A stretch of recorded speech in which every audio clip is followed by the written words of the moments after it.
Hey friends, today we're stepping back millions of years to a world where the ground trembled beneath the feet of giants, where forests echoed with the calls of creatures unlike anything we've seen, and where the rulers of Earth walked tall and fierce. This is when giants walked the Earth, the age of dinosaurs. Imagine the shadow of a Tyrannosaurus stretching across a sunlit plain, the roar of a Triceratops herd echoing through valleys, and ankylosaurs, slow and steady, carrying armour that glints in the golden light. We'll wander with them through lush forests, wide plains and roaring rivers, discovering not only their size and power, but the strange, beautiful ways they survived, fought and thrived in a world both alien and mesmerising. If you enjoy wandering through time with us, your likes and subscriptions help this channel grow so we can share even more whispers from ancient worlds. Leave a comment to tell us where you're watching from, maybe a quiet bedroom in Seattle, a sunlit balcony in Rome, or a cozy corner in Tokyo, and what time it is as you drift into this prehistoric journey. So put on your headphones, close your eyes, it's made for relaxation and learning. The Dawn. Before the giants. Long before the first dinosaurs placed their heavy feet upon the Earth, the planet was already old, carrying stories written into stone and air. The land stretched beneath endless skies, mountains rising and falling like slow breaths, oceans swelling and retreating with the patience of time. The world was alive, but it was not yet the kingdom of giants. It was a quieter place, raw and untamed, preparing for what was to come. If you stood on the ancient shoreline more than 250 million years ago, you would not recognize the Earth as your home. The air carried different scents, heavy with volcanic smoke and salt from seas that spread across shallow lands. The continents were not scattered, as they are today, but pressed together into one immense body called Pangaea. It stretched almost from pole to pole, a single continent surrounded by the great ocean Panthalassa. Winds carried dust and heat across its deserts, while far inland, rivers twisted through wide plains. It was a landscape both empty and full, empty of the familiar trees and flowers you know, but full of strange ferns, towering conifers and green spore-filled air. The skies themselves seemed older, tinted with a different light. Clouds gathered above vast ranges of volcanoes, some still spilling rivers of fire into the seas. Each eruption spread ash over forests and plains, reshaping life again and again. The air carried more carbon dioxide than today, thickening the warmth, wrapping the world in a greenhouse cloak. It was a place where survival was a constant negotiation between the forces of heat, drought, and flood. And yet, even in this harshness, life flourished. Amphibians crowded the edges of swamps, their slick bodies glistening under the sun. Reptiles crawled across the land, some small and skittering, others broad and armoured. Insects hummed and clicked, wings shimmering like tiny panes of glass. The first ancestors of modern trees lifted their crowns toward the sky, while beneath them mosses and ferns made carpets of soft green. It was a world in motion, brimming with experiments of evolution, a rehearsal stage before the giants made their entrance. The Triassic period had begun, and Earth was still recovering from the greatest catastrophe it had ever endured. Just a few million years earlier, nearly all life had been erased. Oceans had grown sour, skies had dimmed, and creatures had vanished in silence. This was the Permian extinction, the great dying when nearly 90% of all species disappeared. It was as if the Earth had pressed a reset button, leaving behind an emptier stage, waiting for new players to arrive. The survivors carried resilience in their bones, and from them the age of dinosaurs would soon unfold. In those early days, the land was ruled not by dinosaurs but by their predecessors, creatures known as archosaurs. Some of these looked like heavy crocodiles with armoured backs, while others stood taller on strong legs, their shapes hinting at what was to come. They stalked through fern forests and dry riverbeds, their eyes alert to every flicker of motion.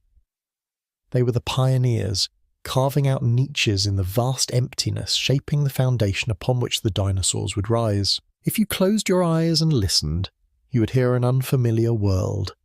The distant thunder of volcanoes, the rustling of conifer leaves, the soft slap of amphibians sliding back into water. Insects droned in thick clouds, filling the air with a buzzing chorus. Predators moved quietly, their claws scraping against stone, while small herbivores nibbled at cycads and ferns. It was not silent, but the sounds were raw, unrefined, and strange.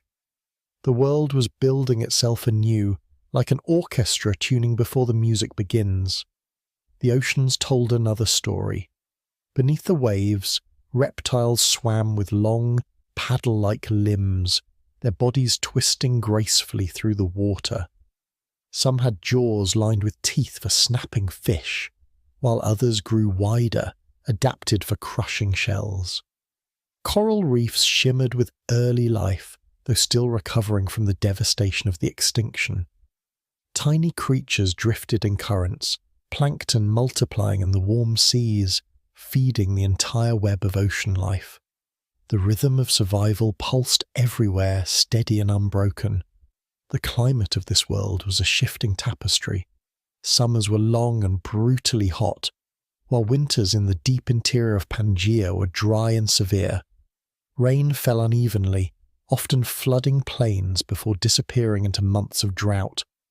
Plants adapted with resilience, thick bark, needle-like leaves, deep roots that pulled moisture from stubborn ground. Every creature that survived carried strategies etched by necessity, each one learning to endure cycles of feast and famine. And yet, hidden within these struggles was a promise. The earth was no longer in collapse. Slowly, steadily, new branches of life emerged, testing the air, the soil, the water. Among them were small, lightly built reptiles, creatures that stood upright on their legs, agile and alert. They were not yet dinosaurs, but they carried the blueprint of what would come. Evolution was sketching outlines, preparing for its boldest designs. Imagine one of these small reptiles, no larger than a dog, standing on a rocky outcrop. Its body is lean, its tail stretched behind for balance, its head turning quickly to follow motion in the grass, its sprints with sudden speed, darting after an insect or perhaps fleeing from a predator.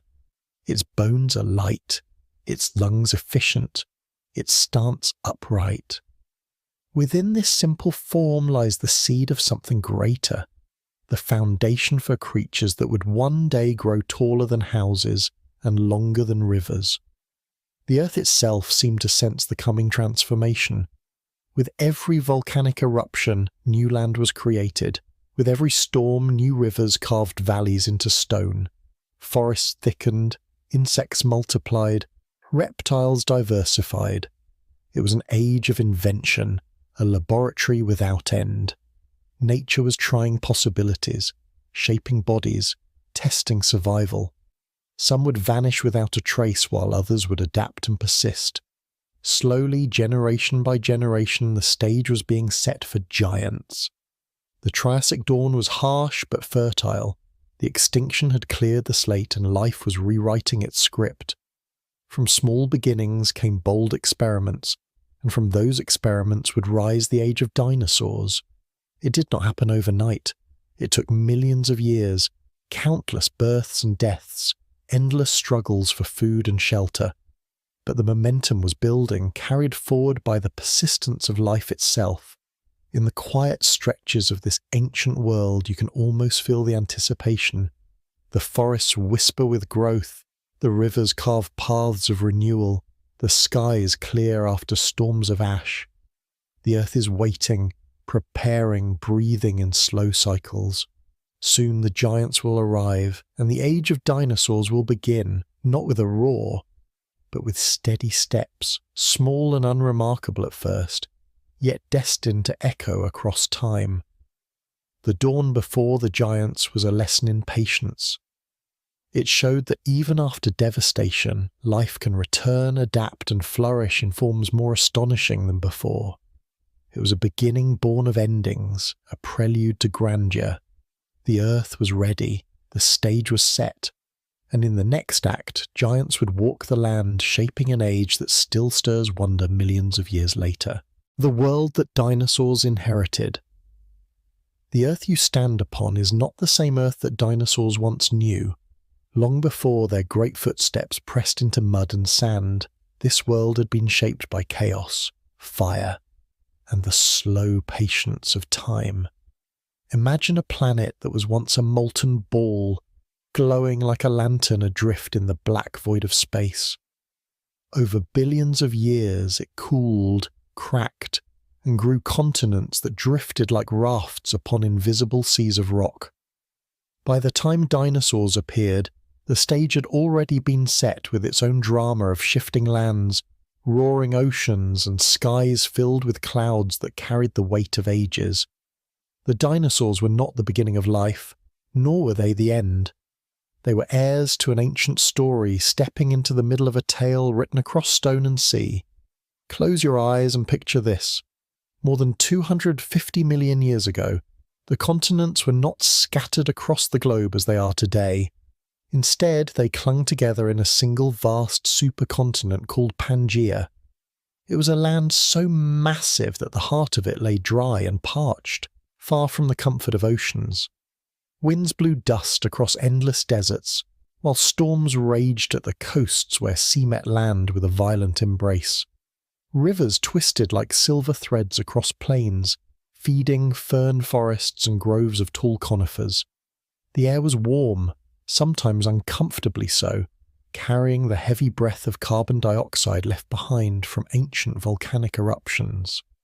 To walk here was to step into a world that felt both familiar and alien, where the earth itself seemed to be experimenting with life in bold, extravagant ways. Life had already taken hold long before dinosaurs rose. The oceans teemed with fish, ammonites spiraled like living jewels, and strange reptilian creatures swam with flippered grace. On land, other reptiles stalked the forests, some with sharp teeth and others with shells for protection. Mammals, too, had already made their entrance, though they were small, no bigger than mice, hiding in the shadows and scurrying under the ferns. The dinosaurs did not invent life, but they redefined it, shaping it into forms so massive and majestic that the earth itself seemed to tremble at their presence. But before they could take their throne, something had to change. The world had to clear the stage, and so it did, with one of the greatest catastrophes the earth has ever known. About 252 million years ago, a disaster swept across the globe. The Permian extinction, a dark curtain falling over nearly all of life. Oceans turned poisonous, skies choked with volcanic gases, and the land grew silent as 9 out of every 10 species vanished. Forests withered, reefs dissolved, and creatures great and small collapsed into the fossil record, leaving only fragments behind. It was as though the earth had pressed a reset button, wiping away the old to make way for the new. In the silence that followed, evolution stirred again, cautious at first, then bold. Out of that desolation rose a new chapter, and in that chapter dinosaurs began to find their place. The first dinosaurs were not the towering giants that we so often picture. They were small, quick, and fragile-looking, creatures that might have darted past your feet if you had stood in those ancient forests. One of the earliest was Eoraptor, a lithe predator no taller than your knee, scampering through the undergrowth of South America. With sharp teeth and light bones, it hunted insects, lizards, and perhaps even small relatives of its own kind. Eoraptor was not a king or a giant. It was a survivor, a pioneer testing out what it meant to be a dinosaur. Its lineage would branch and spread, shaping into predators with claws sharp as knives and herbivores with necks that stretched toward the clouds.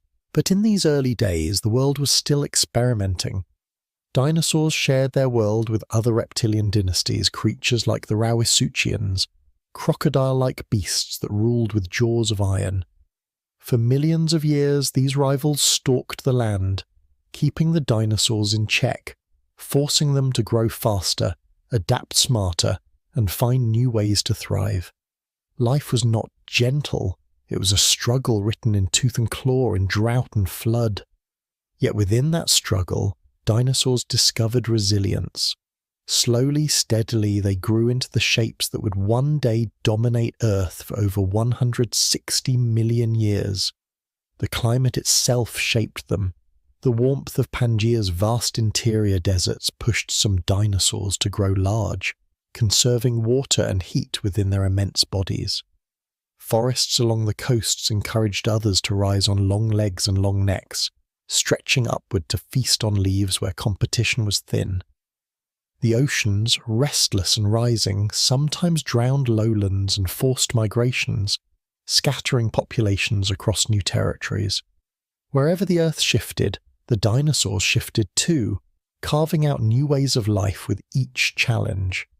In their bones you can still read the story of adaptation, hollow chambers that made them light yet strong, hips that allowed them to walk with speed and balance, and teeth that grew in endless rows, always ready for the next bite. What is most extraordinary is not simply that dinosaurs existed, but that they thrive through constant change. Volcanoes erupted, continents drifted apart, climates shifted between warmth and chill. Yet dinosaurs endured, not because they were unshakable giants, but because they were endlessly adaptable. They learned to live in deserts and forests, swamps and plains. They grew wings that stretched into the skies and tails that swept the ground like whips. They were not frozen in time but ever-changing, painting themselves into every corner of the Earth's canvas. And perhaps that is why they hold us so deeply in wonder today. They are not just ancient skeletons locked in stone, nor are they simply monsters from a forgotten world. They are a testament to life's ability to rise again after darkness, to flourish in shapes both strange and spectacular. The dinosaurs did not begin as giants, but they inherited a world scarred by loss and turned it into an age of abundance. They remind us that from endings come beginnings, and from silence, songs may one day rise again. So as you imagine those early days, when the earth trembled with the first steps of creatures like Eoraptor, think of the patience of time. Think of how continents drifted like dream ships, how forests grew back over ashes, how rivers carved new paths through broken land. Out of all that change came the footsteps of giants, a drumbeat echoing through ages. Their time had only just begun, but already the earth was preparing to give them its stage. And for over 160 million years, they would play their part upon it, shaping not just their world, but ours as well. The first giants. The story of dinosaurs begins humbly, with creatures no bigger than a dog slipping between shadows. But soon, the earth saw something new. Small, fleet-footed reptiles gave way to larger shapes, beasts with long necks, stout legs, and bodies that swayed like moving hills. These were the first giants, and though they were not yet as massive as the titans to come, they marked a turning point in life's great experiment. To picture them, imagine the forests of the late Triassic, where ferns grew shoulder-high and horsetail plants rustled in the wind. Out from the trees would step Plateosaurus, a creature longer than a car, its head lifting above the undergrowth as if surveying a kingdom still being born. Plateosaurus was among the earliest of the giant plant-eaters. It did not walk the earth as a fully formed colossus, but as a pioneer, testing what it meant to be big. Its body was strong, its tail long for balance, and its neck stretched outward to graze the greenery. With jaws full of leaf-shaped teeth, it could strip ferns and branches, grinding them down to fuel a body that grew heavier with every meal. Some Plateosaurus grew up to 30 feet long, their skeletons hinting at the possibilities locked within the dinosaur body plan. They were not the towering sauropods yet, but in their bones lay the blueprint of what was to come. Size was both gift and gamble. To grow large meant safety. For predators hesitated before attacking something that could crush with a swing of its tail or simply stand its ground. Yet size also meant hunger, endless hunger.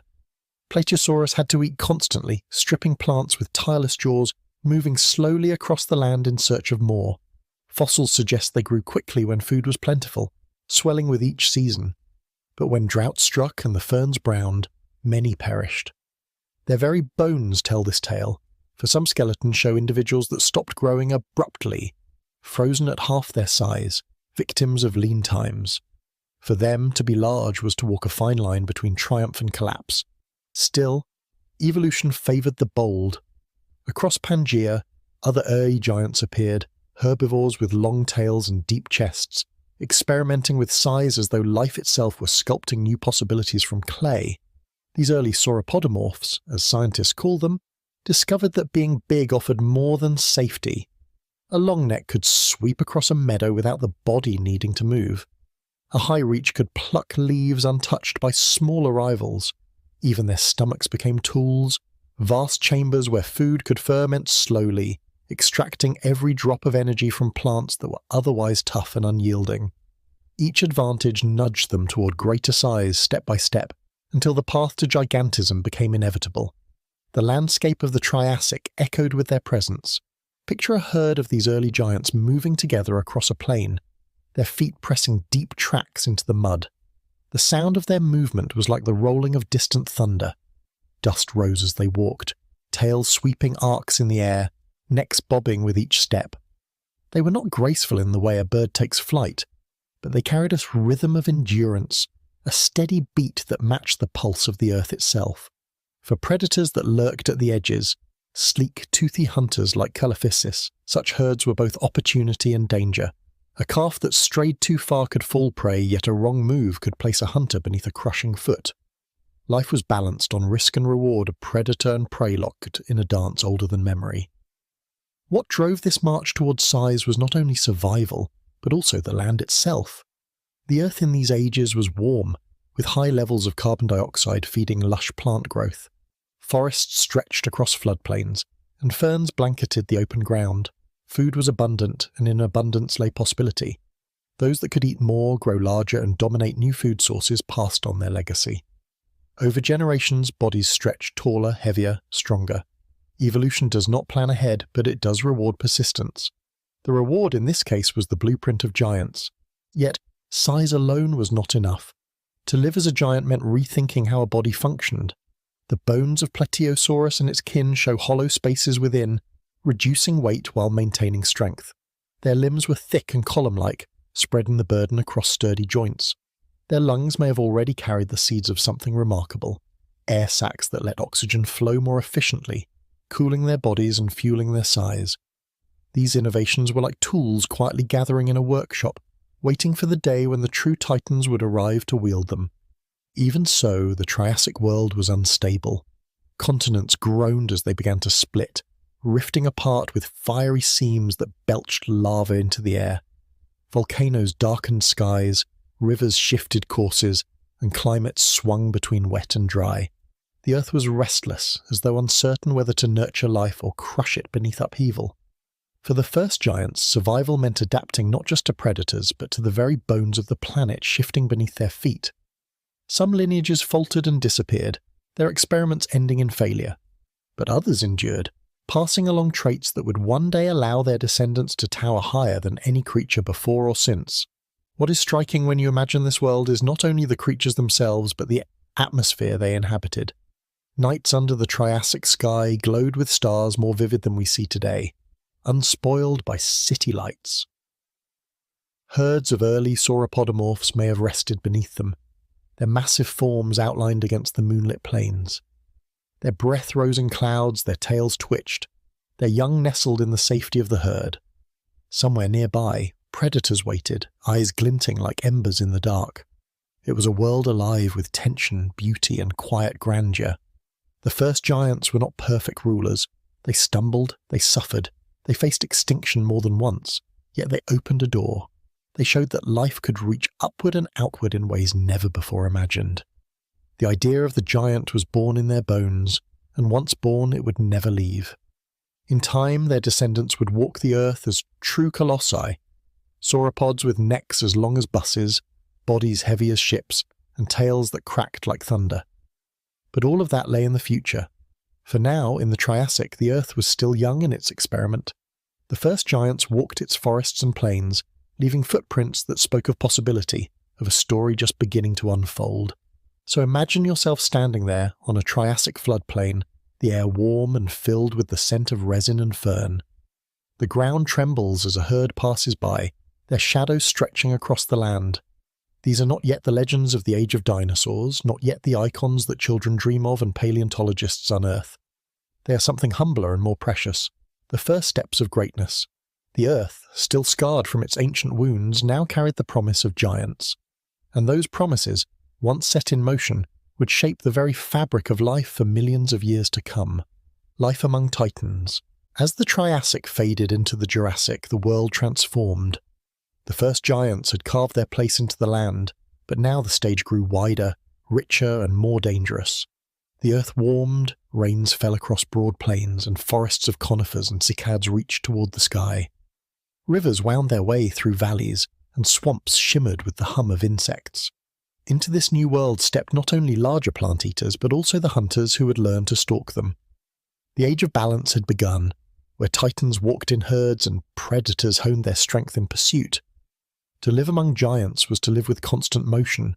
Herds of sauropods stretched across the horizon like living landscapes, their necks swaying in rhythm with the trees they grazed upon.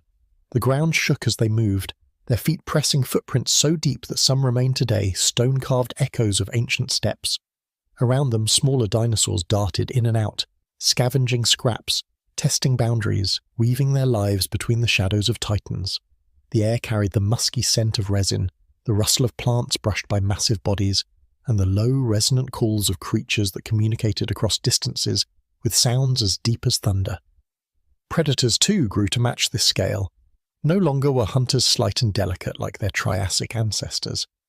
In the Jurassic, larger forms emerged, powerful carnivores with jaws of serrated teeth and legs built for bursts of speed. Allosaurus, for instance, rose as one of the iconic hunters of its time, a creature more than 30 feet long with eyes forward-facing, alert, calculating. Imagine the silence of a dawn plain when a herd of sauropods lowers its necks to drink. The surface of the river ripples. Somewhere in the tall cycads, a shape shifts, silent as a shadow. Allosaurus waits, muscles coiled, breath steady. It cannot bring down the strongest adult, but the young, the straggler, the one who lingers too long, that is where opportunity lies. Life among titans was not just predator against prey, it was a constant negotiation with the land itself. Sauropods needed endless food, stripping branches bare and trampling undergrowth as they moved. The earth behind them became open ground, churned by their feet, fertilized by their droppings, reshaped for other plants to grow. This disturbance, in turn, created opportunities for smaller creatures. Early mammals, insect colonies, and nimble little dinosaurs thrived in the wake of giants, feeding on seeds, insects, and the scraps left behind. To live in the age of dinosaurs was to live in a world where every life, large or small, was stitched into a vast and interwoven fabric. The ecosystems of this era were astonishing in their diversity. Along rivers, armoured stegosaurs moved slowly, their plates rising like sails along their backs, their spiked tails swinging as warnings against any hunter foolish enough to approach. In the forests, nimble ornithopods gathered in groups, moving quickly from one patch of growth to the next, relying on speed and numbers for safety. High above, pterosaurs circled on leathery wings, their cries echoing across valleys. In the seas, ichthyosaurs darted after schools of fish while plesiosaurs glided gracefully, their long necks weaving like serpents in search of prey. The world was alive at every level, from earth to sky to water. The rhythms of daily life were dictated by survival. Imagine a herd of sauropods resting at midday, their massive bodies creating shade across the ground. Small dinosaurs might cluster near them, safe under the protection of size. At the edges, stegosaurs flicked their tails, swatting insects or perhaps warning unseen watchers. In the distance, an Allosaurus stalked, waiting for the herd to move, for weakness to show itself. Each moment carried both calm and tension, as though the earth itself breathed with the slow, steady heartbeats of its creatures. What is remarkable is how these animals adapted to one another, shaping each other's lives without ever knowing it. The giants grew larger not only for food but also for defense, forcing predators to grow more cunning, more coordinated. Some evidence suggests that Allosaurus may have hunted in groups, circling their prey like wolves, driving it toward exhaustion. In response, sauropods likely moved in herds, their young tucked in the center, shielded by the walls of adult bodies. Stegosaurs developed armor, spikes and sharp tails, a living fortress. Ornithopods evolved speed and agility, weaving through undergrowth in bursts of escape. Each adaptation was an answer to another, a conversation written not in words but in bone and instinct. The land itself bore witness to these struggles. Vast trackways stretch across stone beds, whole herds preserved in fossilized steppes. You can trace the size of a giant from the breadth of its stride, the weight of its foot sinking deep into mud. You can see predators' paths crossing theirs, smaller prints intersecting, telling stories of pursuit frozen in stone. These tracks are more than fossils. They are moments of life caught mid-motion, as though the earth chose to remember. To walk alongside them today is to stand where titans once moved, to feel the echo of their presence even across millions of years. But living among titans was not constant conflict. There were moments of stillness, of creatures simply existing in their world. At twilight, when the sun dipped low and painted the sky in shades of red and gold, herds likely gathered in quiet. The young played at the edges, testing their strength, their tails whipping clumsily. Adults stood shantin, their massive forms silhouetted against the horizon. The air cooled, the sounds of insects rose, and predators retreated to their dens to wait for darkness. Under a sky brilliant with stars, the giants rested, their breath slow, steady, and in harmony with the turning of the earth. In those quiet hours, the age of dinosaurs was not about struggle or survival alone. It was about existence on a scale both fragile and grand. To live among titans was to share space with creatures that stretched imagination itself, to walk a landscape daily by feet that shook the ground, to breathe air filled with the calls of beings long vanished. For millions of years, this was the world's rhythm, a heartbeat both vast and gentle. And though the titans themselves are gone, their echoes remain, footprints, bones, and the deep memory of a planet that once carried their weight. So if you close your eyes, you might hear it, the soft rustle of ferns as a neck sweeps across them, the thud of distant steps, the low murmur of giants living their lives. The earth was theirs, vast and restless, yet filled with moments of calm beauty. To live among titans was not only to survive, but to belong to a story greater than any single creature, a story written in the soil, the sky, and the stars that watched silently above. Ancient oceans. While giants roamed the land, another world of wonder unfolded beneath the waves. The seas of the Mesozoic were vast, stretching from shallow coastal lagoons to the deep dark waters where sunlight never touched. They were not ruled by dinosaurs, for dinosaurs were creatures of the land. Instead, the oceans birthed their own rulers, reptiles that evolved into shapes both graceful and terrifying, their bodies sculpted for swimming through liquid blue. If the land trembled with footsteps, the seas whispered with fins, tails, and the sweep of flippers. Picture an ocean at sunrise, its surface shimmering like glass. The calls of pterosaurs echo faintly above as they skim fish from the waves. Beneath, the water stirs. A shadow glides silently, long as a bus, with a body sleek as an arrow and teeth that flash like knives when the light catches. This is an ichthyosaur, the dolphin-shaped predator of its age. With enormous eyes adapted for dim light, it could hunt in twilight zones far beneath the surface, pursuing schools of fish and squid with a swiftness that few could escape. Its body was a miracle of adaptation, streamlined to cut water cleanly, its tail sweeping side to side like the motion of modern sharks. The ichthyosaurs were not alone. In shallower seas, plesiosaurs patrolled, their long necks weaving like serpents as they searched for prey.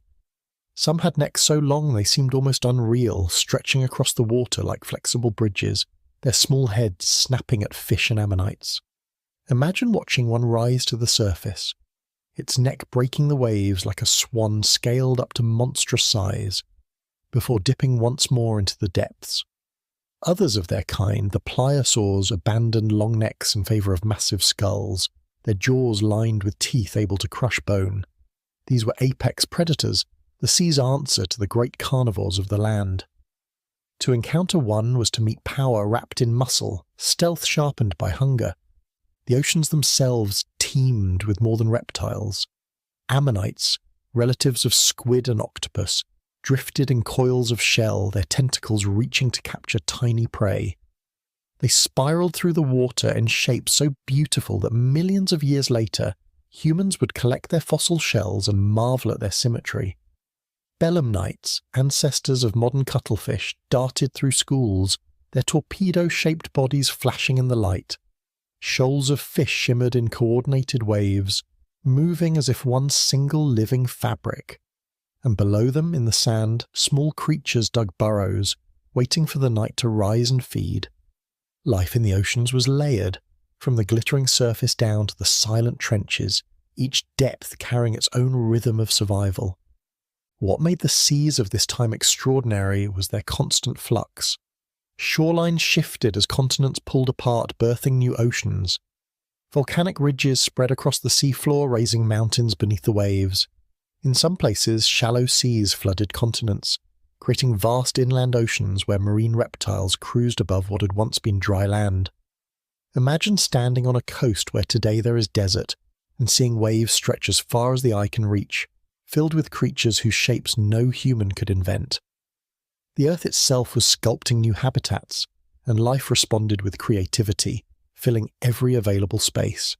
The predators of the ocean were relentless. Pliosaurs, some longer than 50 feet, struck terror into the waters. Their jaws could snap a smaller reptile in two, their bite force rivaling even that of the future tyrannosaurs. Yet they moved with surprising grace, their four flippers working in unison like the wings of a bird underwater. When they lunged, the sea seemed to explode, schools of fish scattering, ammonites spinning into their shells for protection. For smaller marine reptiles, survival meant agility and awareness, for the ocean gave no mercy to the slow or the unwary. But the seas were not only places of fear, they were also nurseries of new beginnings. Fossils reveal ichthyosaurs preserved in the act of giving birth, their tiny young curled within the body, emerging tail first into the water. This detail tells us something beautiful, that unlike reptiles of the land, ichthyosaurs could not lay eggs on beaches. They brought forth their young alive, just as dolphins and whales do today, a living bridge between ancient and modern seas. Imagine the moment, a mother rising to the surface, her newborn drawing its first breath of air before diving into the world it would call home. Such moments remind us that even in the age of giants, tenderness swam quietly beneath the waves. The ocean floor carried its own stories. Coral reefs spread in warm shallows, vibrant with life, their branches sheltering countless creatures. Crinoids, feathery animals rooted to the seabed, waved their arms like underwater flowers. Sea urchins crept among rocks, grazing in silence. Giant clams rested half-buried, their shells opening and closing with the tides. Every surface, every crevice was alive. At night, when the moon shone across the waves, bioluminescent plankton glowed softly, lighting the water with drifting stars. To swim in those ancient seas was to move through constellations mirrored beneath the waves. Yet danger could strike not only from predators but from the earth itself. Volcanic eruptions poisoned waters with ash and heat. Ocean currents shifted, bringing sudden changes in temperature. Periods of low oxygen spread like invisible clouds, suffocating life in entire regions. Fossil beds of the time tell of mass deaths, whole schools of fish, ammonites, and marine reptiles buried together in layers of silt. The sea was both cradle and grave, nurturing countless lives but never guaranteeing their survival. It was a world of beauty sharpened by fragility. Still, life endured. Across millions of years, marine reptiles evolved into new shapes. Some plesiosaurs grew larger necks, others stronger jaws. Ichthyosaurs diversified, from small, quick hunters to massive leviathans longer than a bus. Each lineage explored different paths, each success written in the stone of ancient seabeds. And though most of these creatures are gone, their story continues through their distant kin. The sleek shapes of dolphins and whales, the darting of squid, even the spiral elegance of a nautilus, all carry whispers of that Mesozoic ocean, reminders that the sea remembers. Close your eyes and drift there for a moment. The water is cool, holding you in its gentle sway.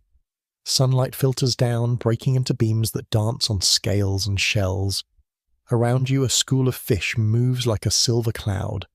From the deep, a shape approaches, first a shadow, then the sleek form of an ichthyosaur. It glides past, its great eye reflecting the light, its presence both alien and familiar. Far above, the surface ripples where a plesiosaur rises for air, its neck arching against the horizon. You're surrounded by a world that once was, a world still alive in the fossils beneath our feet and the oceans we know today. The ancient oceans were the heart of a living planet. They mirrored the drama of the land, yet carried their own poetry, their own balance of predator and prey, beauty and terror, life and loss. To imagine them is to feel the vastness of Earth's story, a reminder that even as giants walked the land, other giants swam silently beneath the waves.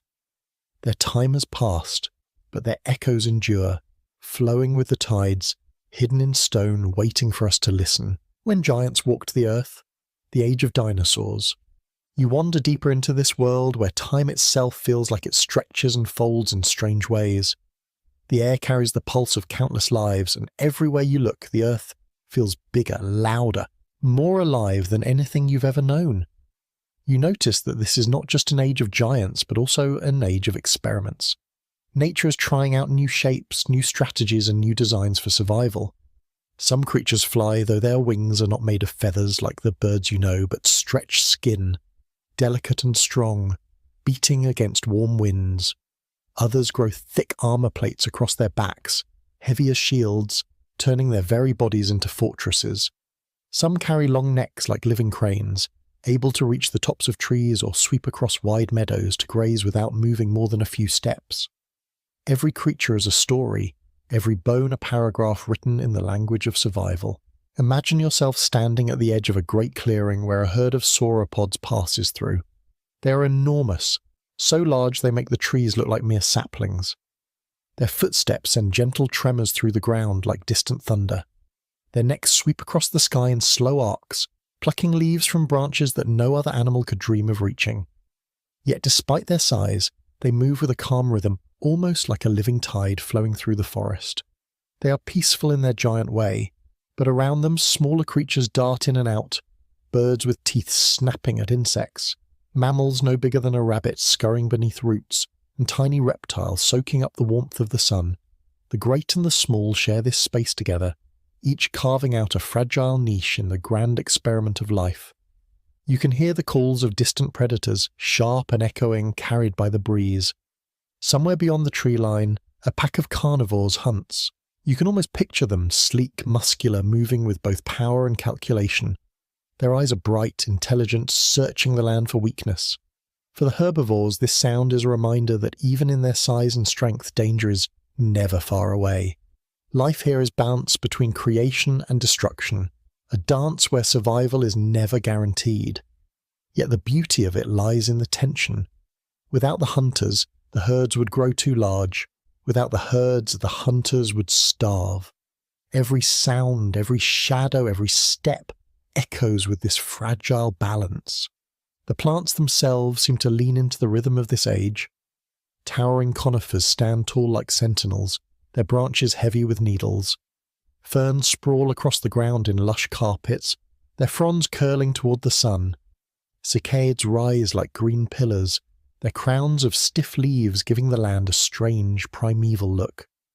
And then, here and there, the first flowering plants begin to appear, small, fragile blossoms pushing through the ferns, delicate and bright, painting the land with new colours.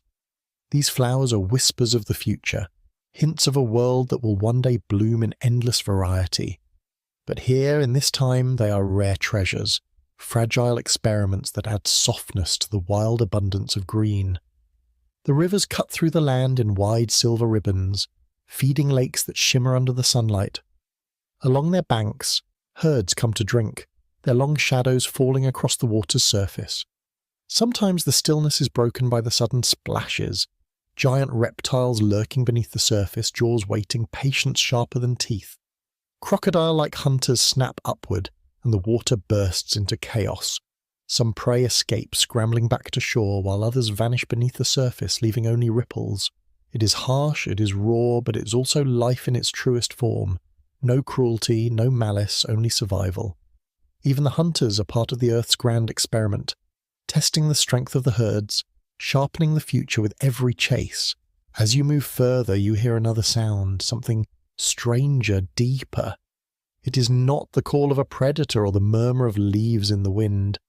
It is a low, resonant call, like the sound of a horn echoing through a canyon. The ground seems to carry the vibration as it rolls across the land. This is the voice of the dinosaurs themselves, deep-throated songs that travel far across the plains. They are communicating, calling to one another across the distance. Some calls warn of danger, others gather the herd. Some are softer, bonding sounds between parents and young. In these voices, the age of dinosaurs feels alive with music, a chorus rising from the earth itself. Night falls slowly here. The sky is washing into deep purples and fiery reds before fading into darkness. As the stars awaken overhead, the world shifts again. The day's giants grow quieter, their movements slower, while the night creatures stir. Small mammals creep from hiding, their whiskers twitching, their eyes reflecting starlight.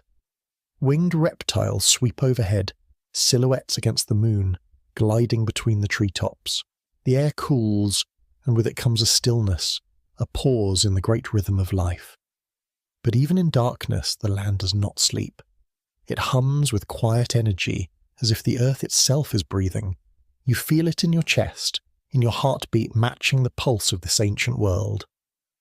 In this part of the journey, you begin to understand the scale of what it means to live in the age of dinosaurs. It is not just a time of giants, but a time when life itself grew bold. The Earth was trying everything, growing creatures with wings, with horns, with armor, with sails upon their backs. Some of these experiments thrived, others vanished, leaving behind only bones buried in stone. But every attempt, every success and failure shaped the path forward. Without this boldness, without this age of testing, the world you know today would not exist. The birds in your sky, the flowers in your gardens, even the mammals that would one day become human, all of it carries the echoes of this age. As you close your eyes for a moment, you can almost hear it. The slow thunder of footsteps, the whisper of wings, the rustle of ferns beneath massive bodies. It feels like standing in the middle of a dream written in stone and bone, still echoing across millions of years. This is the gift of the dinosaurs. Not just their size or their power, but the way they remind you that life is always reaching, always experimenting, always daring to be more than it was before. Wings over the Mesozoic. Above the vast forests and sweeping plains, another world unfolded, one ruled not by giants of land or predators of the deep, but by creatures born to conquer the skies. The pterosaurs, the first vertebrates capable of true flight, stretched their leathery wings against the wind. They were shapes both elegant and strange, with bones light as air yet strong enough to carry bodies across the currents. Imagine a sky filled with these figures, swooping and diving, gliding over rivers and valleys as though painting the clouds with a movement. They were the masters of the heights, filling a world already rich with giants and predators, with new dimensions of life. The first pterosaurs were small, with wingspans no wider than a man's arms. They hunted insects and small vertebrates, leaping from cliffs or gliding between trees. But as the Mesozoic progressed, these creatures grew bolder and larger, their wings stretching to remarkable spans, some reaching over 30 feet tip to tip. Imagine seeing one of these titans glide overhead, casting a shadow that sweeps across the forest floor. Its beak curves downward, filled with needle-like teeth, perfect for snatching fish from rivers or small prey along the shore. The sight would have been awe-inspiring, a living testament to the elegance of evolution's experiments. Flight changed everything. A creature could escape predators below, survey wide territories, or swoop down on unsuspecting prey. It was freedom unlike any other. But flight is also a delicate art. The pterosaur's wings were made of skin stretched over elongated fingers, connected to a body that had to balance strength and lightness. The air carried both opportunity and risk. A sudden storm could sweep a young pterosaur from the sky, or a predator might wait on cliffs to ambush. Survival required skill, timing, and a careful understanding of the winds. Each successful flight was a lesson passed down through generations, refining wing shapes, muscle structure, and instinct. Rivers, lakes, and coastlines were highways for these flying creatures. Some hunted fish, skimming over water like living arrows. Others patrolled the forests, taking insects mid-air in astonishing aerial maneuvers. Some were social, gathering in flocks that moved like a single living wave. Their cries echoed across valleys, high-pitched and penetrating, a sound that must have seemed magical in the still of early morning. It is not hard to imagine early dinosaurs watching from below, heads lifted, eyes tracking the shadows that passed above them. For land-bound creatures, the skies represented freedom, mystery, and perhaps the faintest touch of envy. The variety of pterosaurs is remarkable. Some had crests on their heads, colourful and flamboyant, likely used for display or communication. Others had long, narrow jaws adapted to snatch slippery fish from the surface. And then there were those massive forms, their bodies so large that they seemed to challenge the very laws of physics, yet they soared, defying expectations. These giants of the sky remind us that evolution is not uniform. It experiments, taking risks, crafting possibilities that seem impossible until proven real. Each wing beat, each glide is a testament to persistence and adaptation, echoing across millions of years. Flight reshaped ecosystems. Predators below had to consider threats from above. Herbivores had to account for aerial attacks, and insects evolved with agility, hiding and swarming strategies to survive. Life became three-dimensional in ways it never had been before, and yet there was beauty in this complexity. Flocks of pterosaurs could fill the sky like drifting banners, their wings catching sunlight and casting dancing shadows across the land. The rivers reflected their movements, creating patterns of light and motion, a choreography of survival and grace that could only exist in this age. It was not just hunting and survival that defined the skies. Mating, communication, and social behaviour added layers of richness to life above the ground. Some pterosaurs likely called to each other across valleys, their crests and colours signalling fitness to potential mates. Pair bonds may have formed, with nests carefully constructed along cliffs or in secluded areas, eggs hidden from predators. The care for young seen in some fossil evidence hints at a level of investment and strategy that echoes through the ages, showing that even in a world dominated by size and power, care and patience were invaluable. The wind itself became a teacher. Pterosaurs rode updrafts, learned thermals, and mastered the art of gliding long distances with minimal effort. Their flight paths were shaped by mountains, valleys, and coastlines, carrying them to new territories and connecting populations across vast distances. Some species likely migrated, following seasonal changes in food and climate, an instinctual rhythm that tied their lives to the pulses of the planet. To watch them is to witness not just flight, but the intimate bond between life and environment, a lesson in harmony written on wings. Even the tiniest details reveal wonder. Fossils show impressions of soft tissues, membranes, and hair-like structures on some species, suggesting insulation and perhaps display. Eyes adapted to detect motion, claws capable of grasping, and lightweight skeletons all point to a world of precision. Each feature is a brushstroke in a living painting, a delicate balance between efficiency and survival. To imagine a pterosaur gliding through a misty morning, hunting fish or calling to a mate, is to witness evolution at work in its purest, most elegant form. Night brought its own wonders. While many pterosaurs likely rested, some may have been crepuscular, hunting at dusk when insects were active and predators below were less alert. The stars shone above, mirrored by glowing plankton in rivers and lakes. The world hummed softly, filled with unseen movement. You can almost feel the beat of wings as shadows flicker across treetops and riverbanks. In these moments, the age of dinosaurs was not just about survival, it was a living poem, written in scales, feathers, skin and bone. And so, life in the skies complemented the giants of the land and the rulers of the sea. Together, these ecosystems wove a rich tapestry of interaction, adaptation and beauty. Predators and prey, flyers and swimmers, giants and small creatures all existed within a delicate, powerful balance. Each species influenced the others in subtle and profound ways. The pterosaurs remind us that life is not bound by one dimension or one strategy. It reaches upward, outward, and explores every possibility offered by the earth. As you picture the world from above, drifting with the currents of air alongside these winged creatures, you sense something timeless. The earth itself seems to breathe beneath you, its forests, rivers, and plains all pulsing with life. Every movement of a wing, every diff and ascent, is a note in the grand symphony of the Mesozoic. You are not merely imagining the past, you are witnessing it as it unfolded, a world vibrant, experimental, and alive in ways we can barely comprehend today.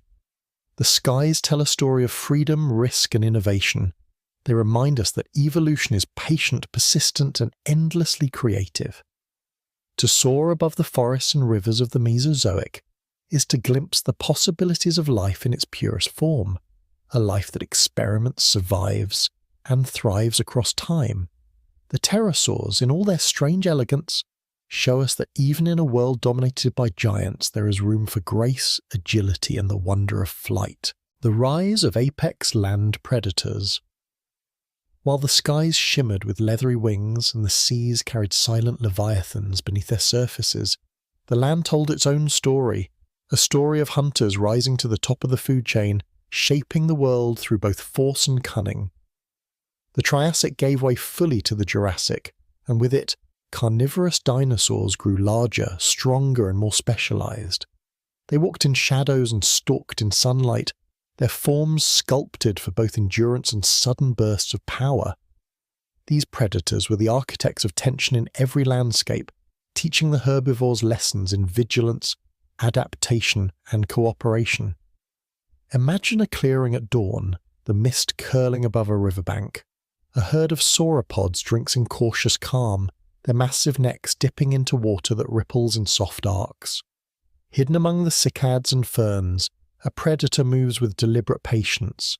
It is Allosaurus, a creature 30 feet long, muscles coiled beneath thick skin, teeth serrated like knives polished on stone. Its eyes are sharp, focused, calculating, and aware of every movement in the clearing. The air vibrates with anticipation. To witness this is to feel the subtle heartbeat of a predator, the rhythm of instinct honed across millions of years. Predators like Allosaurus were not only powerful but intelligent. Fossil evidence suggests strategies that hint at social coordination, stalking in pairs, circling prey, driving herds toward exhaustion. Unlike the giants of the land who moved slowly and with calm certainty, these hunters relied on timing, observation, and precision. Their claws could rip, their jaws could crush, yet the most lethal weapon was the mind hidden behind the eyes, always assessing, always learning, always calculating. Survival for these predators was a blend of brawn and brains. Other apex predators shared the landscape. Ceratosaurus, with its horned snout and powerful tail, prowled the same forests and plains. Though smaller than some contemporaries, its agility and keen senses made it a formidable threat. Their coexistence reminds us that ecosystems thrive not by a single dominant species, but by a web of interactions. Each predator carved out its niche, some specializing in speed, others in ambush, others in hunting specific prey. The land itself became a stage of constant movement, strategy, and adaptation. The herbivores, in turn, were shaped by these threats. Stegosaurs developed armored plates and spiked tails, defensive innovations honed to protect against ambushes. Sauropods, enormous and strong, travelled in herds that offered protection through numbers, shielding their young in the centre and moving with coordinated precision. Ornithopods used speed and agility, zigzagging through undergrowth to evade capture. Each adaptation was an answer to the predators that walked among them, and every predator's design evolved to counter the herbivore's defenses. This was the dialogue of evolution, written not in words but in muscle, bone and instinct. Waterholes and rivers became stages of tension and subtle drama. Predators waited in shadowed banks while sauropods bent to drink. One careless movement, a tail flick, a snap of the jaws of a smaller dinosaur could set off a cascade of responses. The predators lunged, the prey scattered, and the balance of life played out in a few swift moments. Yet even here, the story was not just about violence. It was about timing, observation, and the intimate knowledge each creature held of its world. A predator's success depended as much on patience and intelligence as on raw power, and the prey's survival depended on awareness and quick thinking. Tracks preserved in stone tell more than just movements, they reveal behaviours. Fossilized trails show herds of sauropods crossing rivers, predators stalking alongside, smaller dinosaurs darting between footprints. The patterns hint at coordinated hunting, at evasive maneuvers, at moments frozen in time when life itself balanced on the edge of chance. Standing among these ancient tracks, you sense the pulse of a world alive with danger and beauty, a living theatre of constant interaction. Every step mattered, every decision was weighted by survival. Night brought a different rhythm. The great carnivores often rested during the cooler hours, their bodies conserving energy, while some nocturnal hunters emerged from hidden dens. Small mammals scurried, insects chirped, and the subtle calls of nocturnal reptiles echoed faintly. The predator's senses remained alert, tuned to vibrations in the ground, sounds carried on the wind, and movements in shadow. Even in darkness, the land was alive, its intricate web of relationships continuing unseen. The evolution of apex predators influenced ecosystems in profound ways. Herbivores that survived predation pressure developed stronger defenses, grew larger, or became swifter. Predators that failed were replaced or adapted. This arms race shaped not only individual species, but the structure of the entire land. Forests, plains, and rivers bore the marks of this balance. Trampled ferns, cleared paths, sharpened claws marking trees. Life was a conversation written in subtle signs, in scars, in survival strategies passed from generation to generation. Yet apex predators were not invincible. Some fell to accidents, illness, or competition from others. Young predators faced the challenge of learning to hunt while avoiding larger threats, and many did not survive to maturity. Life at the top was both glorious and precarious, a reminder that even power carries vulnerability. Their existence was a lesson in the fragile balance of ecosystems. Dominance required constant vigilance, strength required strategy, and survival required both courage and adaptability. And so the land itself became a living laboratory of adaptation. Predators shaped herbivores shaped predators, and together they moulded the forests, rivers, and plains they inhabited. The story of apex dinosaurs is not only a tale of teeth and claws, but also one of connection, influence, and the subtle power of presence. Each creature, from the smallest predator to the largest herbivore, was a thread in a fabric woven with care, danger, and beauty. As you imagine this world, the scene unfolds like a vast painting. A predator moves silently beneath the dawn light, shadows stretching across misty ferns. A herd of sauropods shifts in response, coordinating without words, instinct guiding every motion. Birds, insects, and small reptiles add flashes of life and colour, and above, pterosaurs glide across the sky. All elements interact, influencing one another in a complex symphony that has no equal in today's world. To witness it, even in imagination, is to feel the living pulse of the Mesozoic. The rise of apex predators was more than just an evolutionary success story. It was a shaping force, one that influenced landscapes, behaviours, and even the course of life itself. These hunters tested the limits of speed, strength, and strategy, and in doing so they created a world where life constantly adapted, explored and evolved. Every forest, river and plain carries their memory, embedded in fossils, footprints and echoes of survival. Close your eyes and picture it. A clearing in early morning mist, a predator poised, muscles coiled, senses alert. The herd stirs, tiny movements multiplied across massive bodies. Somewhere a small dinosaur darts through the undergrowth, a flash of motion and colour. Overhead the sky stretches wide, filled with gliding shapes that follow the wind currents. The earth is alive, a stage for the eternal dance between hunter and hunted, predator and prey, strength and cunning. This is the age of apex land predators, a time when the pulse of life beats in the rhythm of claws, teeth and hearts intertwined with the very land beneath them. The social lives of herbivores. Across the plains and through the dense forests, life did not belong only to the hunters. The great herbivores, though often silent and slow-moving, shaped the very rhythm of the Mesozoic. Their lives were not only about eating leaves or grazing on ferns, they were about community, safety in numbers, and a kind of cooperation that pulsed quietly beneath the surface of every movement. When you look closely, you see that their survival was never just an individual struggle. It was a shared dance of many, bound together by instincts older than memory. The sauropods, with necks that stretched like living towers, lived much of their lives in herds. Their size alone was staggering, yet even giants found strength in togetherness. Fossil trackways reveal paths carved by dozens of individuals walking in the same direction, their steps aligned in steady rhythm. Some prints are small, belonging to the young, pressed carefully between the colossal imprints of adults. You can almost imagine the sight, the elders forming a living wall, their massive bodies surrounding the smaller ones, shielding them from predators. Their unity was not noisy or dramatic.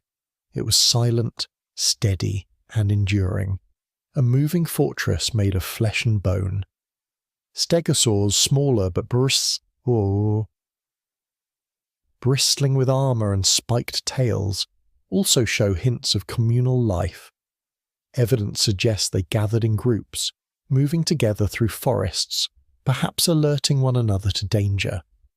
Imagine their silhouettes at dusk, the setting sun catching the ridges of their plates, their tails swaying in unison.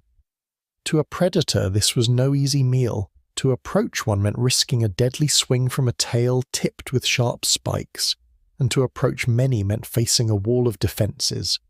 Alone, a stegosaur was vulnerable. Together, they became a formidable line of protection. The ornithopods, smaller and swifter, relied most heavily on social bonds. These plant-eaters were quick, agile, and endlessly alert. Fossil evidence shows herds moving in coordinated fashion, their skeletons preserved side by side as though frozen mid-flight. Their survival depended on the collective. A predator might catch one, but rarely could it match the zigzagging chaos of an entire herd scattering in unison. The cries of alarm would ripple through the group, a language carried not in words but in tones, body movements, and sudden shifts of speed. To live as an ornithopod was to live as part of something larger than yourself, a community bound by survival. Family life, too, left its marks in stone. Nesting grounds preserved in the fossil record reveal clusters of eggs, laid not in isolation but in colonies. Mothers returned year after year to the same places, instinct guiding them to safe soils warmed by the sun. Some species, like the hadrosaurs, may have cared for their young, guiding them from nest to food, protecting them in their earliest days. Imagine the tender sight, a young dinosaur chirping softly, wobbling on unsteady legs, while a parent hovers nearby, nudging it towards safety. Even in a world of teeth and claws, care was not absent. Survival often required gentleness, patience, and connection. The land itself bore the marks of herbivore communities. Forest floors were trampled by thousands of feet, creating wide pathways where ferns no longer grew. Riverbanks were worn smooth by herds stopping to drink. The air carried the low rumbles of sauropod calls, vibrations felt as much as heard, echoing across valleys. These were not random sounds. They were signals, warnings, reassurances, perhaps even calls to gather or move together. Life was richer for its communication, a complex network of signals weaving communities into something greater than the sum of their parts. At dusk, herds gathered in clearings, their silhouettes dark against the fading light. The young played in small groups, practicing movements that would one day mean survival. Adults stood watch, heads lifting and scanning the horizon. Every shift of the wind, every sound in the brush was noted. Danger never slept, and so neither could their vigilance. Yet there was peace in their gatherings. Safety in numbers allowed moments of rest, the simple act of chewing leaves under the stars, of breathing together in quiet harmony. Even predators learned to respect the collective. A lone sauropod might be targeted, but a herd was nearly untouchable. Stegosaurs lined in formation, plates glinting, tails ready, could drive away even determined hunters. Ornithopods, though smaller, overwhelmed with confusion and chaos when startled in groups. Each community had its own defense, each strategy forged by countless generations of survival. This was not the brute force of a single creature, but the subtle, enduring strength of many moving as one. Seasons shaped these social lives. When rains came, rivers swelled and plants grew in abundance. Herds spread wide across the land. When drought struck, they moved closer together, travelling long distances in search of food and water. Migration became a shared ritual, a journey of endurance. Fossilized trackways show lines of dinosaurs stretching for miles, the old and the young pressing onward, step after step, a living caravan bound by necessity. To walk among them in imagination is to feel the rhythm of unity, each footfall a note in the song of survival. Night added a quieter layer to their lives. Under a sky filled with stars, herds gathered close, the young pressed against adults for warmth and safety. The earth trembled gently under their breaths, a low hum of life against the silence. Insects sang in the darkness, and somewhere in the distance the cry of a predator echoed. But within the herd there was a reassurance. Together they could endure the long hours of shadow, waiting for the dawn to bring light, warmth, and the continuation of their shared journey. Community shaped evolution itself. Dinosaurs that thrived in groups developed behaviours suited to cooperation. Eyes grew sharper, ears tuned to subtle sounds, instincts refined toward alertness. Even the giants who could crush predators underfoot still moved together, understanding that unity was its own kind of armour. Fossil after fossil whispers the same truth. Life in the Mesozoic was not only about strength or size, it was about connection, about bonds woven through instinct and survival. As you picture these herds moving across the land, you sense a deep calm in their rhythm. The sauropods sway gently, their necks rising and falling like waves. The stegosaurs shift in formation, spines catching moonlight. The ornithopods dart and weave, quick as shadows. Each movement is part of something larger, something ancient and enduring. Together they remind us that life finds safety in numbers, that survival is often shared, and that even in an age ruled by predators, the quiet power of community could not be broken. The social lives of herbivores were not loud or dramatic, but they were profound. They shaped ecosystems, challenged predators, and carried life forward across millions of years. Their story is one of endurance, of gentle strength, of unity that turned vulnerability into resilience. When we walk among their fossils today, we are walking in the footprints of communities, vast, intricate, and deeply connected. To imagine them is to glimpse the quiet poetry of survival, written not in solitude but in togetherness. The gentle giants, the world of sauropods. Among the many wonders of the Mesozoic, None command or quite like the sauropods. They were the giants of their time, creatures so vast that even imagination struggles to hold them. With necks that stretched like bridges across the land and tails that lashed behind them like living whips, they were not simply dinosaurs. They were living monuments, walking testaments to the scale and creativity of evolution. To stand beside one would have been like standing beside a moving cliff, the shadow of its body covering you entirely. Yet for all their size, they were not fearsome predators, but peaceful herbivores, shaping the land through the quiet act of eating. Sauropods were eaters of trees, connoisseurs of greenery.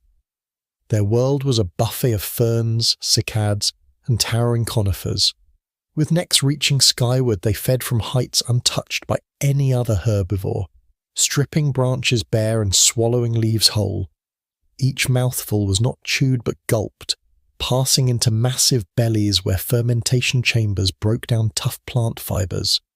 To fuel such immense bodies required endless consumption. Some sauropods may have eaten hundreds of pounds of vegetation each day, their lives a steady rhythm of feeding, walking, and digesting. The physics of their size is astonishing. A single step shook the ground, the weight of many elephants concentrated into one moving body.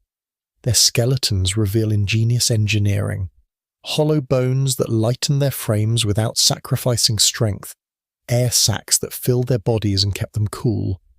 Their hearts, mighty pumps of muscle, drove blood through necks longer than buses, delivering oxygen to brains perched high above the ground.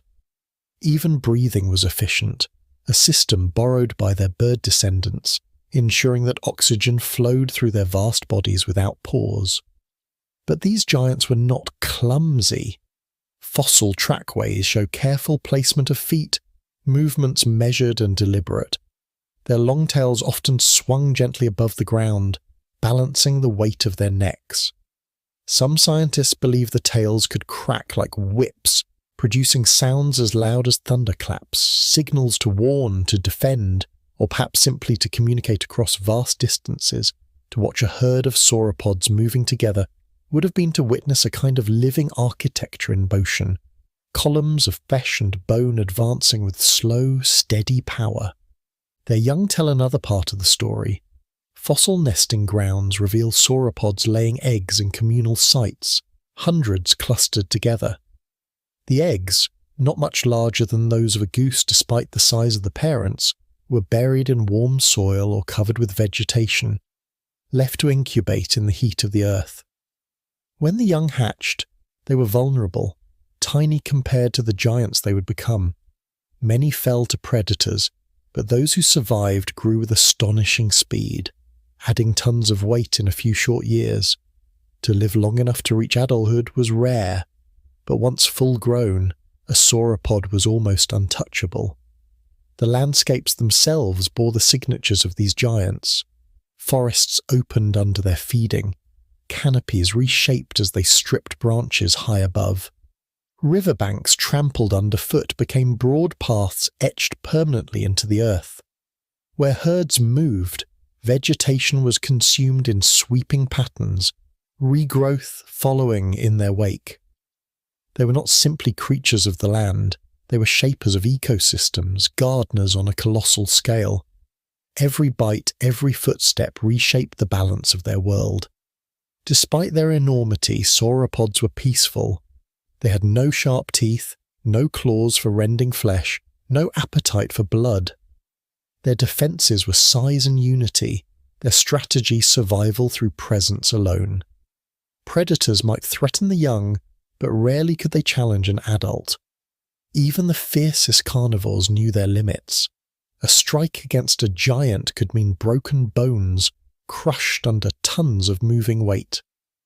In the quiet persistence of their lives, sauropods taught the lesson that strength does not always roar. It can also be steady and enduring. Communication among them may have been subtle, carried in deep rumbles that vibrated through the ground. Low-frequency sounds, too deep for human ears, could have passed between individuals, a private language of giants. Imagine a herd spread across a valley, each one sensing the presence of the others through vibrations felt in their bones, moving together in silent synchrony. To live as a sauropod was to live not in isolation, but as part of a great, slow-moving community bound by instinct and soundless connection. Their variety was immense. Brachiosaurus lifted its head high like a giraffe, feeding on the tallest trees. Diplodocus stretched long and low, sweeping its neck in wide arcs close to the ground. Argentinosaurus, perhaps the largest of them all, spanned over 100 feet, its mass rivaling the weight of a small herd of elephants combined. Each species carved its own niche, ensuring that the giants did not compete endlessly but instead spread across the land, each one feeding in its own way. Evolution had painted them in countless shapes, all variations on the theme of gigantism, and yet their lives were not without struggle. Growth demanded endless food, and drought could spell disaster. Young-faced predators and disease could sweep through herds. Injuries once sustained often meant slow decline. Fossilized bones sometimes reveal arthritis, infections, or breaks healed unevenly, silent records of suffering endured. Even the giants carried fragility within their strength, their lives bound by the same cycles of survival that touch all creatures. At night, under ancient skies, the sauropods rested. Perhaps they lay down, though rising again must have been a monumental task. Some may have dozed standing, swaying gently in sleep. Their silhouettes stretched against the starlight, tails curled along the earth, necks arched like graceful bridges. Around them, smaller dinosaurs stirred, insects hummed and rivers whispered. The peace of their rest was profound, a reminder that even giants must sleep, that even the largest hearts slow to the rhythm of dreams. In the end, the sauropods endured for over 100 million years, longer than nearly any other lineage of giants. They survived changes in climate, the rise of new predators, the shifting of continents. Their reign was not brief but expansive, a slow and steady dominance written into the deep layers of Earth. When their fossils surface today, stretching across deserts or embedded in cliffs, they remind us of the scale of life's possibilities, of bodies that once towered over forests and reshaped the world with every step. To imagine walking among them is to feel very small, yet also deeply connected. Their shadows would have swallowed you whole, yet their presence was gentle, their movements deliberate, their lives devoted simply to being. They were living mountains, and yet they were alive with breath, with heartbeat, with quiet endurance. Their story is one of patience, of survival by size and peace, of life lived on a scale so vast it humbles the imagination. The gentle giants remind us that nature is not always sharp and fast, not always defined by violence. Sometimes survival is achieved by being too large to challenge, too enduring to dislodge, too peaceful to provoke.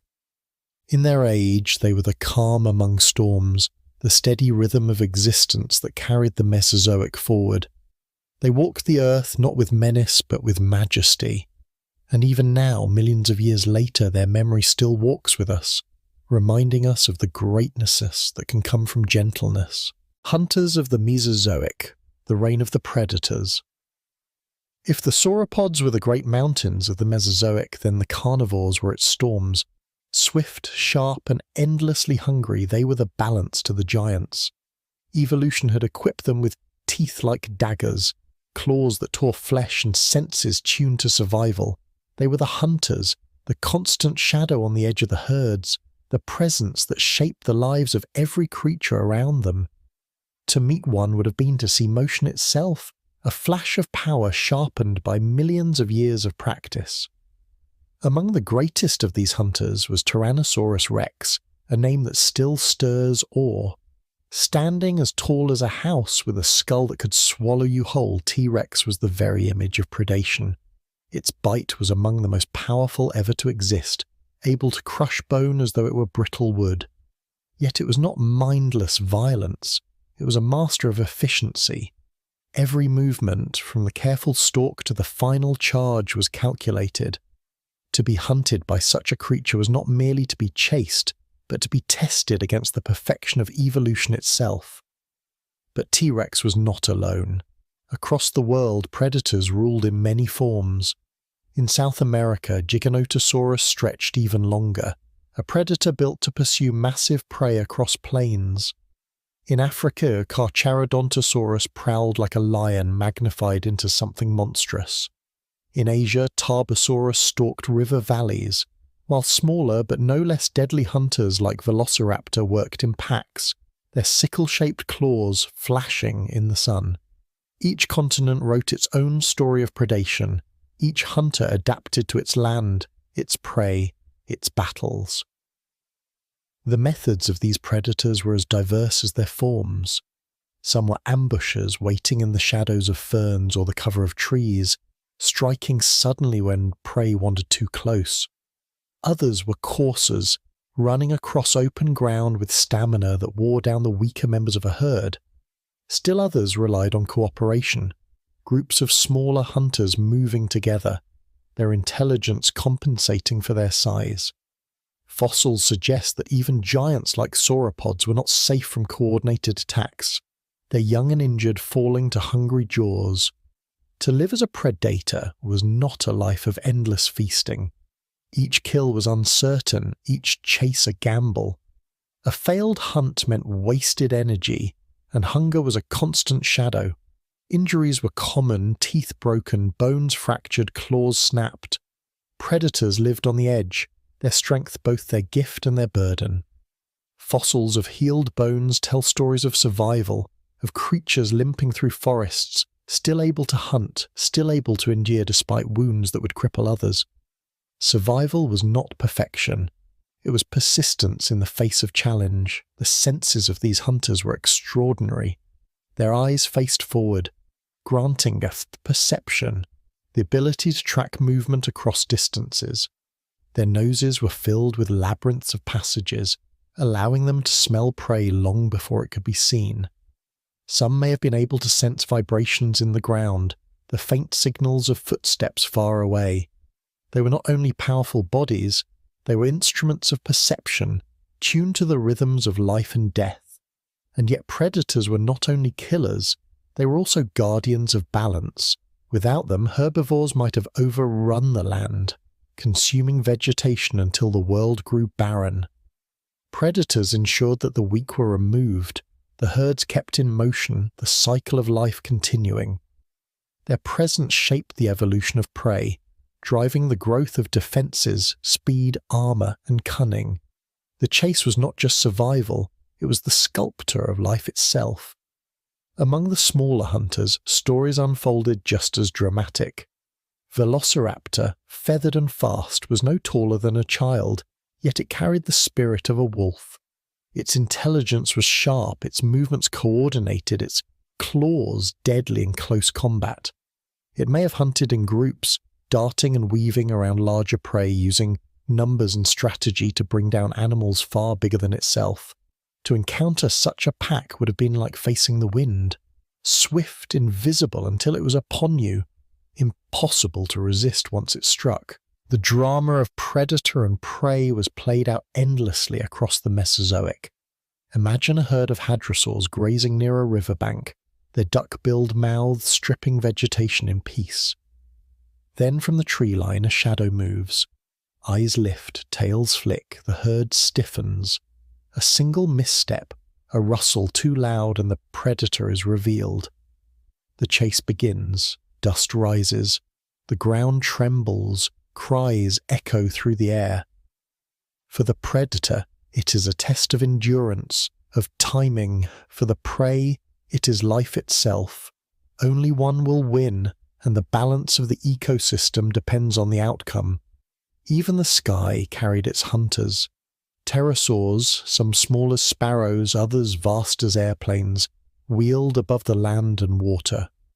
Some fished the rivers with long, sharp beaks, while others swooped upon smaller dinosaurs, their wings silent as shadows. The Mesozoic was not safe anywhere. Not in the forests, not on the plains, not in the skies. Predation was a constant, a rhythm as steady as heartbeat, woven into the very structure of life. Night did not end the hunt. Under moonlight, smaller predators prowled, their eyes catching faint glimmers, their senses sharpened by darkness. Prey animals huddled together, seeking safety in numbers, but the shadows always held danger. To live in the Mesozoic was to live with the knowledge that somewhere, always, something watched, something waited. The balance of life and death never paused, not even under the stars. And yet these predators, so terrifying to imagine, were part of the same fragile web of existence. They were born, they grew, they hunted, they aged and they died. Their bones became fossils, their teeth scattered in ancient sediments, their legacy carried forward in the birds that soar above us today. The hawk circling high, the owl swooping silent, the eagle diving with sudden force, all are echoes of their reign, the hunters of our own age who inherited the legacy of their Mesozoic ancestors. To reflect on these predators is to see the beauty in their necessity. They were not monsters, not villains in some ancient play. They were life itself, raw and unflinching, the force that kept the balance steady.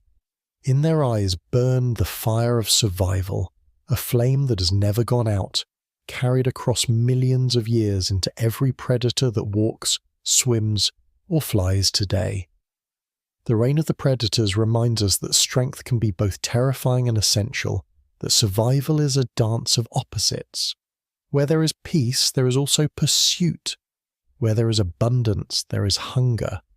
Life survives because it is challenged, because it must endure, because predators remind prey to move, to grow, to evolve.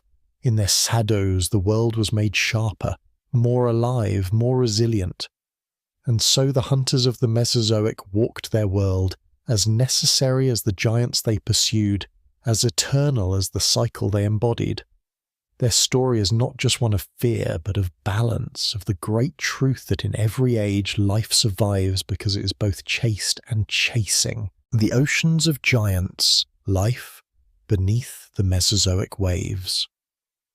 The land may have belonged to the dinosaurs, but the seas held rulers of their own. Beneath the glittering surface of the ancient oceans, another world thrived, one just as wild, just as dramatic, and just as full of giants.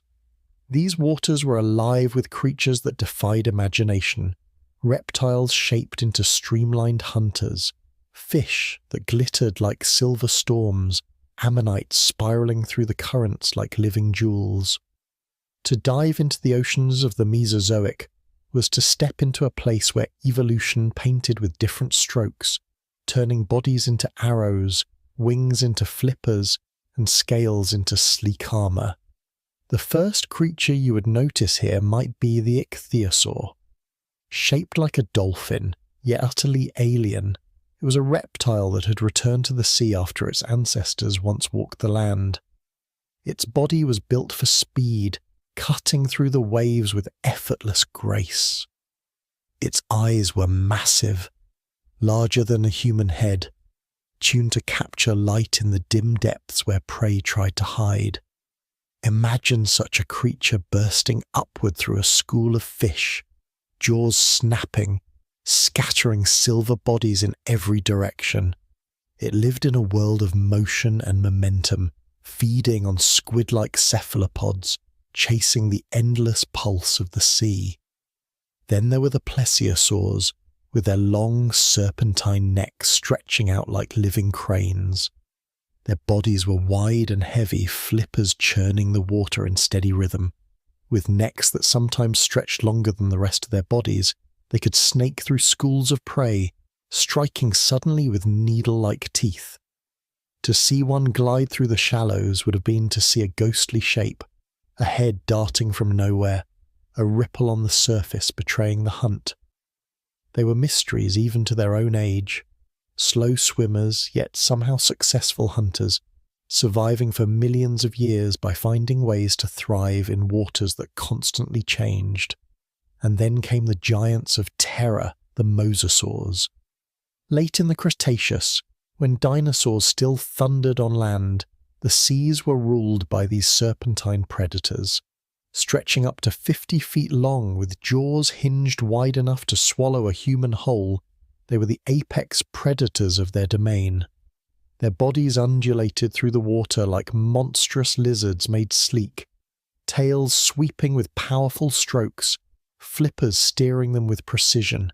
They hunted everything: fish, turtles, ammonites, even dibbed other mosasaurs.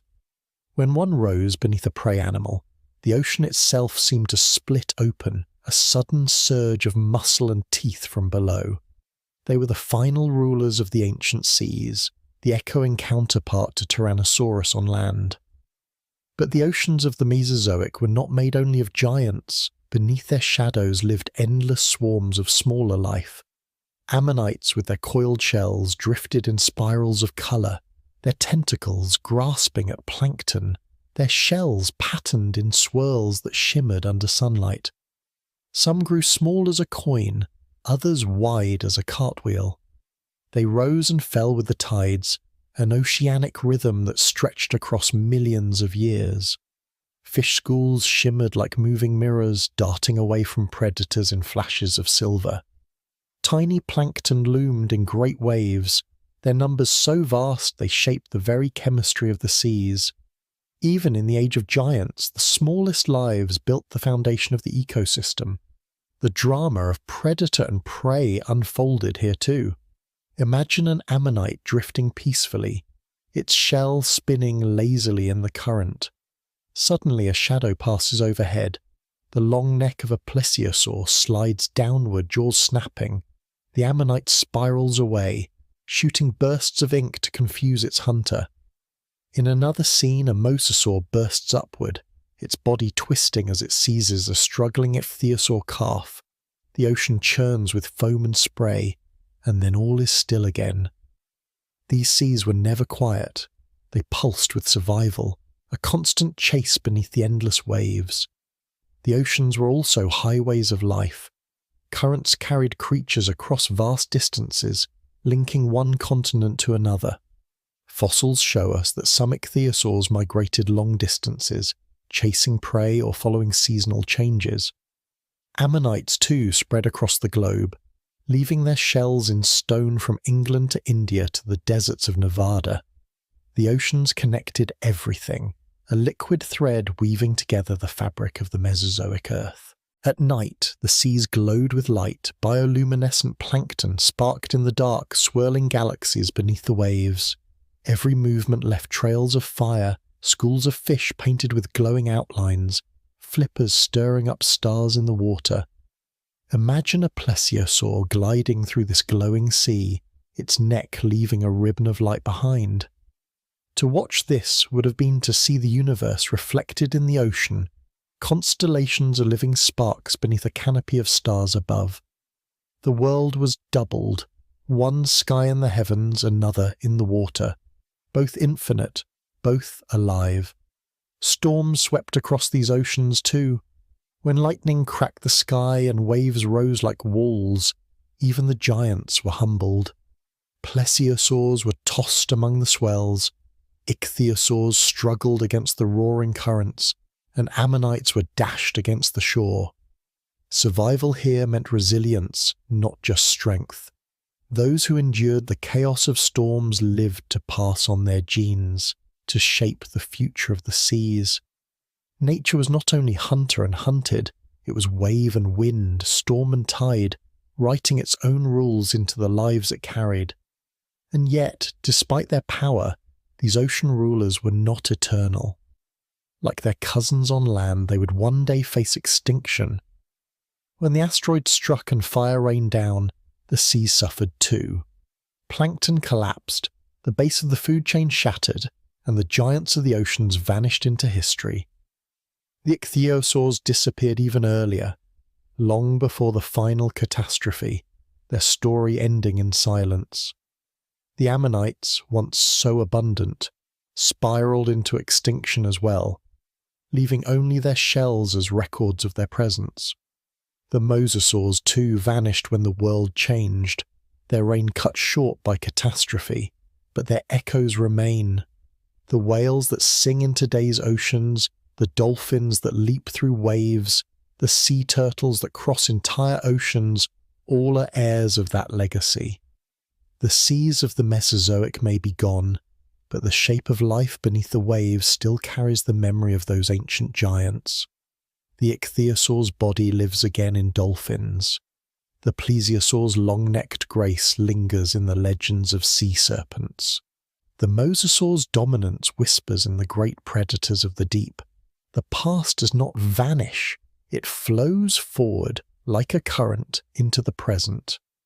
To imagine those oceans is to remember that life is not bound to one form or one place. It shifts, it experiments, it tries new paths. What once walked on land can return to the sea. What once ruled can vanish. What seems eternal can pass in an instant. The oceans of giants remind us that life is not fixed but fluid, always in motion, always ready to adapt.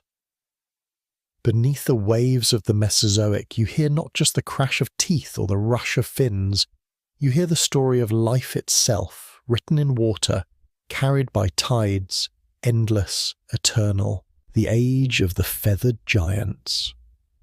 High in the branches of the ancient forest, something new was beginning to stir. The age of dinosaurs was not just about enormous reptiles thundering across plains or massive herbivores shaking the ground beneath their feet. It was also about the quiet spread of feathers, about creatures that would one day give rise to the birds filling our skies today. In this chapter of Earth's history, the line between reptile and bird blurred, and the forest echoed with rustles of wings not yet perfected, but in the making. You might imagine yourself walking through these woodlands, hearing the scratch of claws against bark and the faint flutter of wings trying to grasp the air. The dinosaurs were changing. At first, feathers were not for flight. They were ornaments, insulation, signals, or tools of survival.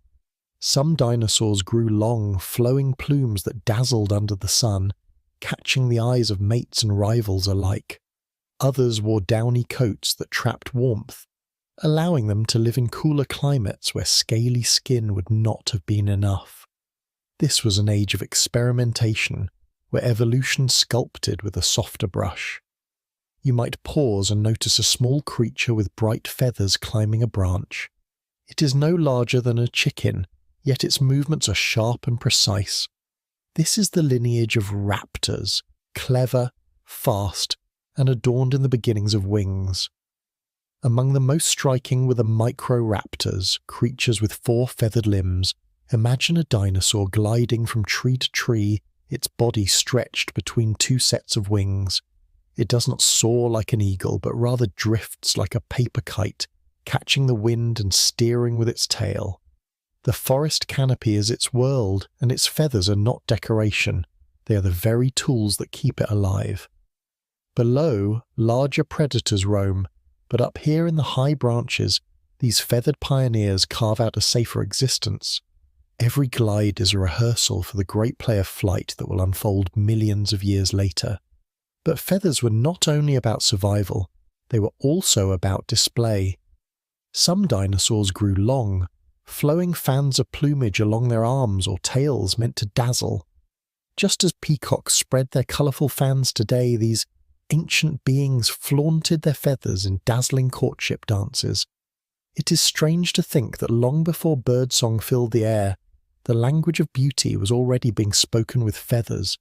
The forest floor became a stage where patterns of light and movement carried messages that words could not. Yet in the background the giants still ruled. Massive herbivores continued to graze in herds, pulling down branches, their feet shaking the ground with every step. Even in this feathered age, the old world of scales and size had not vanished. Instead, Earth's story became a blend of both, the thunder of giants and the flutter of wings. You could stand in the clearing of a late Cretaceous forest and see both worlds at once. A colossal sauropod moving slowly like a living mountain, while above it, tiny feathered forms darted through the branches, light as whipples. One of the great mysteries of this time was the rise of colour. Feathers could hold pigments, and so the forest began to shimmer with hues never seen before. Some scientists believe dinosaurs had iridescent feathers, shining in blues and greens like hummingbirds. Others wore earthy browns and reds, blending into bark and soil. You might see a pair of small raptors locked in a silent dance, their feathers flashing in bursts of sunlight. A prehistoric courtship that speaks to something timeless, the need to be seen. The climate of this time allowed such diversity to flourish. Warm, lush, and filled with dense vegetation, the earth was a painter's canvas, and life used every brush stroke it could. The ecosystems were alive with complexity. Small mammals scurried in the undergrowth, their nights lit by the gleam of starlight slipping through branches. Insects buzzed among the ferns, pollinating flowers that were still relatively new to the world. Dinosaurs, large and small, filled every niche, and within this crowded world, feathers became one of the most important inventions evolution ever made. Some dinosaurs even began to flap, not just glide. The ancestors of true birds were experimenting with the power of wings, leaping from branches and beating against the air. It was clumsy, awkward, yet revolutionary. Imagine watching a young dinosaur barely larger than a raven running along the trunk of a tree, its wings flaring, its leap carrying it just a little farther each time. You would see the first sparks of something that would later ignite into full flight. The skies, once ruled only by pterosaurs, were about to gain new voices. Meanwhile, predators adapted to this new world. Raptors with sharp eyes and clever minds hunted with precision. Packs of feathered hunters worked together, using speed and strategy to corner their prey. It is in this age that intelligence began to matter more, not just brute strength. To survive in a world filled with quick, nimble creatures, brains became as important as teeth. You might even imagine that in their clever hunting and social bonds, these raptors laid the groundwork for the complex behaviours of animals that would come much later. Still, the shadow of extinction lingered. The Earth was alive with energy, but its story was moving toward a turning point. Volcanoes rumbled, seas rose and fell. The continents drifted, changing climates and reshaping the world's habitats. Feathers, once small adornments, had become keys to survival. The creatures who carried them would inherit the skies, while others would fade into the past. The feathered giants, as strange as they seemed, were bridges across time. They carried the legacy of the dinosaurs but pointed toward the future of birds. Every feather was a promise written in evolution's script, that even when the ground shook and the old rulers vanished, something new would rise into the air. And so, in this chapter of the dinosaur age, the earth hummed with dual songs. The deep rumble of colossal footsteps echoed across plains, while above the gentle rustle of feathers whispered of things yet to come. You could close your eyes and hear them both, the thunder of giants and the soft flutter of wings. Two worlds overlapping, woven together in the fabric of life's endless experiment. The age of dinosaurs was not just the reign of scales and teeth. It was also the dawn of feathers, colour, and flight. This was the moment when the earth rehearsed the idea of birds, sketching their form in the body of creatures that were still very much dinosaurs. A time of beauty, of transition, and of wonder, when giants still walked the earth, but shadows of wings already brushed the sky. The reign of the tyrant king. The late Cretaceous world was a land of contrasts.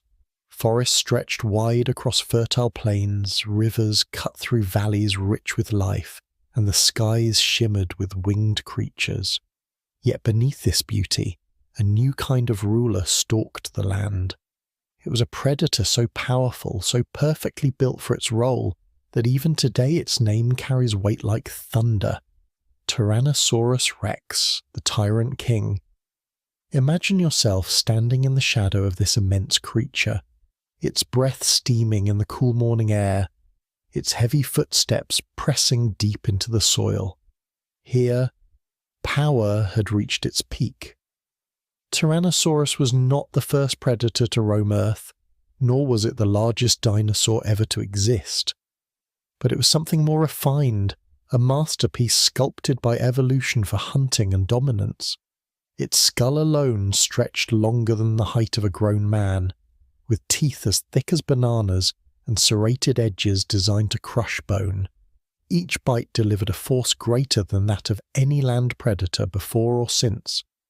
Yet despite its fearsome reputation, T-Rex was not simply a monster.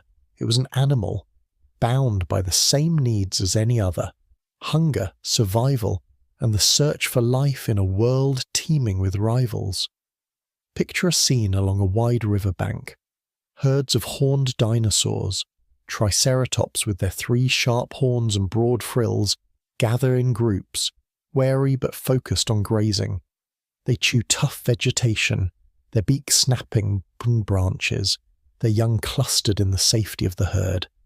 Suddenly the air grows still, birds scatter from the trees, and the ground seems to vibrate. Out from the shadows, the tyrant king emerges. Its head sways slightly, eyes fixed with golden precision on its prey. The triceratops snort and shuffle, forming a defensive circle, horns angled forward like a wall of spears. The tension is thick, as if the whole earth is holding its breath, but T-Rex does not charge recklessly. Despite its bulk, it is a strategist. Its nostrils can smell carrion from miles away, and its eyes, forward-facing, give it a hunter's depth perception. This was rare among dinosaurs and gave the predator an edge. The king circles slowly, testing the herd's defenses, watching for weakness. A young triceratops strays too far and the chase begins. The tyrant moves with surprising speed, its heavy legs pounding the ground, its tail counterbalancing each stride. Dust rises, the herd bellows, and the young one runs, but against such a predator, escape is rarely possible. The final strike comes with a bone-crushing bite, and the cycle of life continues. Though terrifying, the Tyrant King was not always the attacker.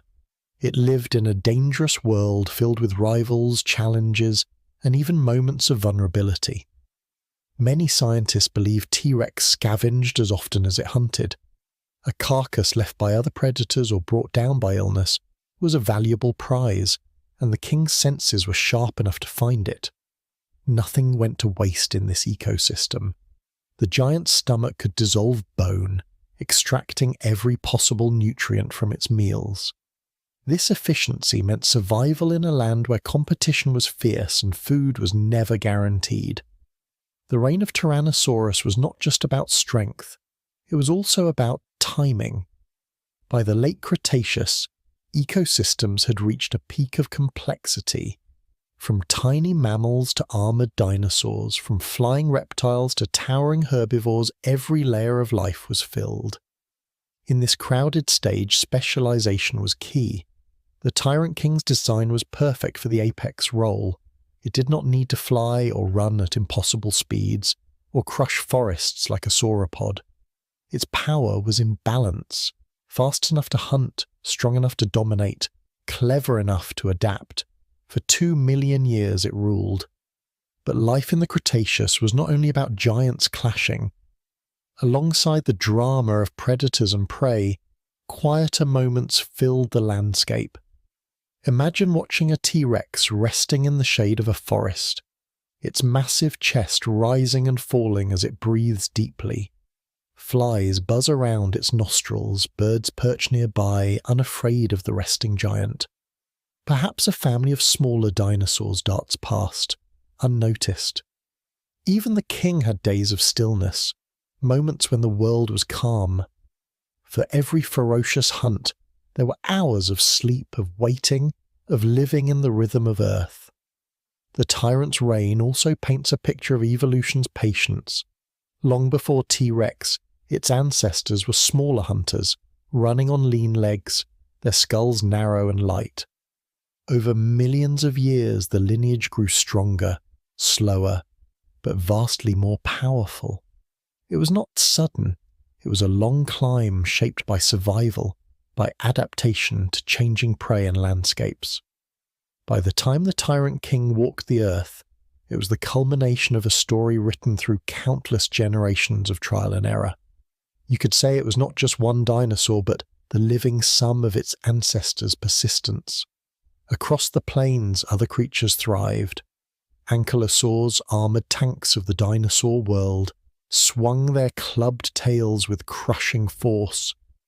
Hadrosaurs, the duck-billed grazers, moved in great herds, their calls echoing like music across the valleys.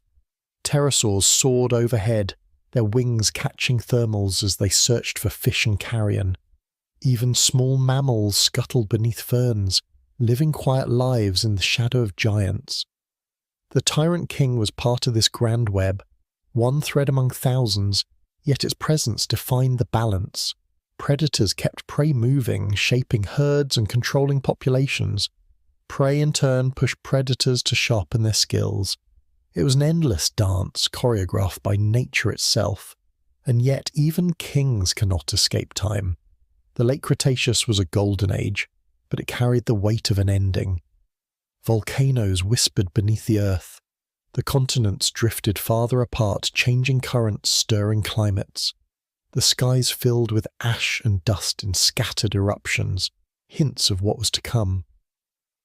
While Tyrannosaurus and Triceratops clashed on the plains, the seeds of extinction were already taking root, invisible but inevitable. Still in its prime, T-Rex was a marvel. Its bones, now locked in stone, tell us stories of injury and healing. Some skeletons bear marks of broken bones that fused again, proof of resilience. Others show tooth marks from rival tyrants, evidence of fierce battles for territory or mates. These scars remind us that life was not easy, even for the mightiest. Survival required not just strength but endurance, cunning, and sometimes luck. If you were to close your eyes and imagine standing in that world, you would feel the vibration of its footsteps through your chest. You would hear the low rumble of its growl, see the flash of sunlight on its teeth, and sense both fear and awe in its presence. The Tyrant King was not just a predator, it was a living symbol of Earth's power at its peak, a reminder of how far evolution can push a form, shaping it into something both terrifying and magnificent. And so the late Cretaceous became known as the time of rulers, where horned beasts defended their young, armoured giants swung tails like wrecking balls. And above all, the Tyrant King walked with quiet authority. It was a reign that would not last forever, but in the deep history of life, it stands as one of Earth's most unforgettable chapters. When giants walked the Earth, few inspired such awe as Tyrannosaurus Rex. It was the roar before silence, the peak before the fall. A king whose crown was carved not from gold but from bone, tooth, and time itself. The sky darkens, the beginning of the end. The age of dinosaurs was not destined to last forever. Though it had stretched across more than 160 million years, an almost unfathomable expanse of time, the world itself was always shifting beneath the feet of its giants. By the late Cretaceous, when tyrant kings and horned beasts filled the plains, quiet forces had already begun working toward an ending. It did not arrive in one swift blow. Like a slow drumbeat, the signs built over centuries, each echo carrying Earth closer to silence. Deep beneath the surface, the planet stirred. Volcanic systems flared with activity, especially in what is now India, where a vast region known as the Deccan Traps was beginning to awaken. For hundreds of thousands of years, colossal eruptions released sheets of lava that spread for miles, burying forests and reshaping rivers. Each eruption sent ash and gas high into the atmosphere, blotting out sunlight and altering climates across entire continents. Imagine the sky growing hazy, dimmed by particles that turned days into long twilights. Rain became acidic, seas grew more unstable, and life that had thrived under steady patterns now faced strange and shifting seasons. For the dinosaurs, this was not a sudden apocalypse. Life carried on, but the balance grew fragile. Herds of hadrosaurs still grazed in broad valleys. Triceratops still raised their young in the shade of cycads. Tyrannosaurs still prowled, their golden eyes fixed on prey. But around them the forest seemed thinner. Some plants struggled under cooler, darker skies. Ocean life shifted as carbon and sulfur from eruptions poured into the seas, changing their chemistry. Small disruptions rippled outward like cracks in glass, invisible at first, but spreading farther with each passing year. Picture yourself standing on a late Cretaceous shoreline. The waves crash, carrying with them the scent of salt and sulfur. Offshore, marine reptiles hunt in waters already beginning to sour with chemical imbalance. Above, pterosaurs circle, their cries sharp against the grey sky. On land, herds move restlessly, their migrations altered by dwindling food. It is not a world in collapse, not yet.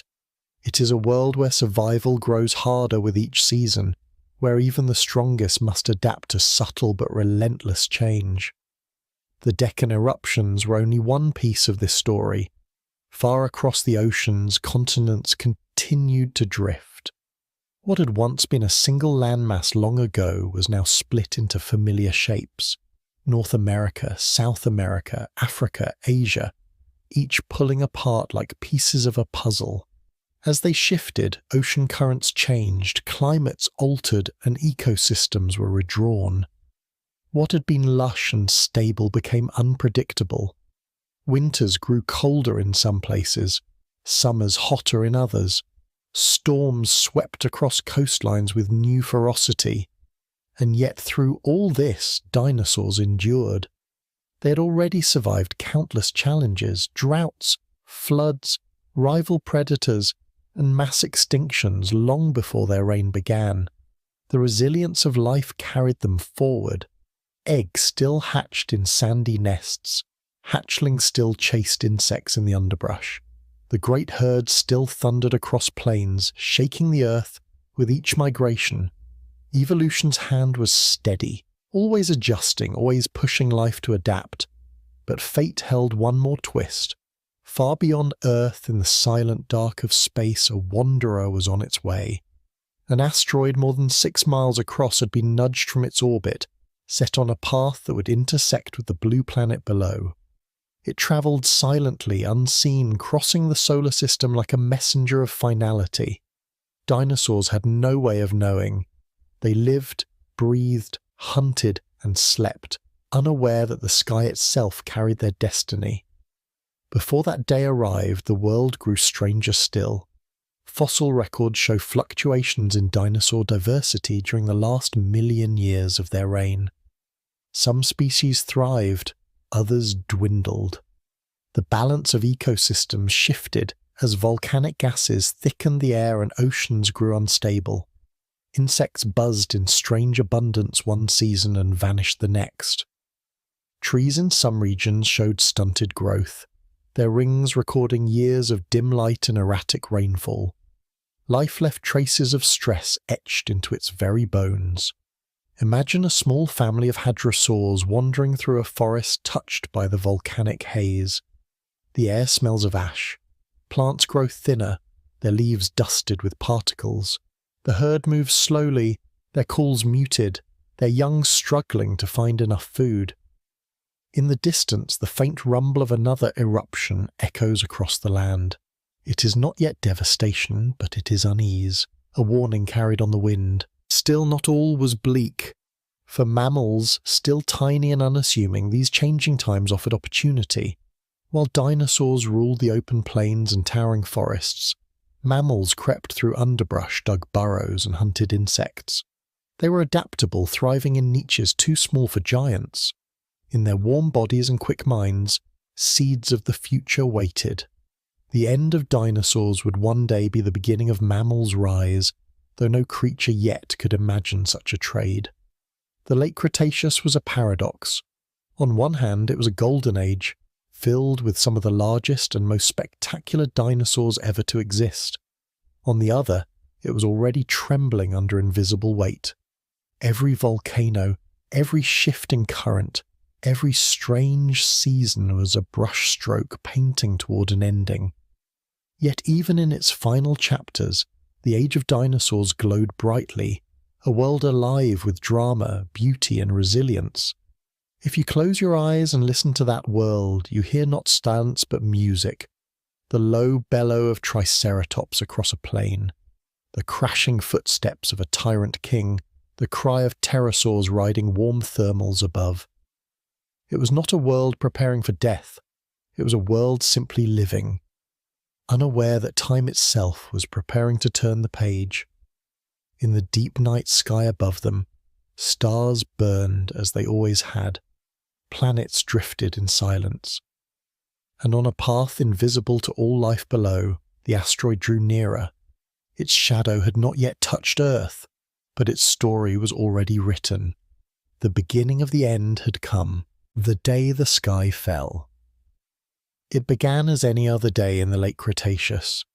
The sun rose slowly over the plains, painting the horizon with warm colours. Herds of hadrosaurs stirred, shaking dew from ferns as they began to feed. Triceratops clustered in family groups, their young nudging against the safety of adults. Pterosaurs glided above, their wings catching the morning air, while deep in the shadows of forests, tyrannosaurs lifted their heads to scent the breeze. To the creatures of Earth, this was another day of survival, another rhythm in the endless flow of time. They did not know that it was also their last. Far above, across the velvet of space, the asteroid approached. It had travelled silently for millions of years, drawn by gravity into a fatal path. 6 miles wide, it was a mountain of rock and metal hurtling faster than any bullet, its surface scarred by ages of cosmic wandering. From the ground, no eye saw it. The dinosaurs did not look up at the sky with human curiosity. They grazed, hunted, nested, and moved as they always had, unaware that destiny was racing toward them. When the asteroid entered Earth's atmosphere, the world itself shuddered. The air ignited around it, the stone glowing white hot, brighter than 1,000 suns. For a brief moment it was as though a new star had fallen from the heavens, streaking across the sky. Birds scattered in panicked flocks, shadows rushed across the land, and creatures froze, sensing something greater than storm or predator. The roar was unlike anything heard before, a sound that split the air and rattled the bones of the earth. Then came impact. In what is now the Yucatan Peninsula of Mexico, the asteroid slammed into shallow seas with unimaginable force. The energy released was greater than billions of nuclear bombs exploding at once. Water vaporized instantly, stone melted, and shockwaves rippled outward faster than sound. The Earth's crust itself flexed and buckled, forming a crater more than 90 miles wide. Mountains of debris shot into the sky, soaring beyond the atmosphere, raining back down as fire. The first moment was light, the blinding flash of impact. The second was force, the shockwave flattening forests, lifting herds, hurling giant bodies like leaves in a storm. The third was fire. Flames spread across the world, ignited by molten rock and superheated air. Trees exploded into ash. Grasslands burned in rolling waves. Animals fled, their cries swallowed by the roar of firestorms. Tyrannosaurs that had once ruled the land were now helpless before the fury of the skies. Triceratops herds stampeded, their horns flashing in chaos, but no wall of defense could stand against heat that seared flesh and flame that swallowed valleys. Even the oceans churned, tsunamis racing outward from the impact, sweeping coasts clean of life. And above it all, the sky filled with darkness. The debris flung upward by the impact spread across the atmosphere, turning day into twilight. Ash and rock rained down, glowing as they fell. The surface of Earth, once a world of green and gold, flickered red as fires lit the land. Within hours, vast stretches of forest were reduced to charcoal. The giant dinosaurs that had ruled for so long faced an enemy they could not fight. Not claws, not teeth, but the planet itself reshaping in violence.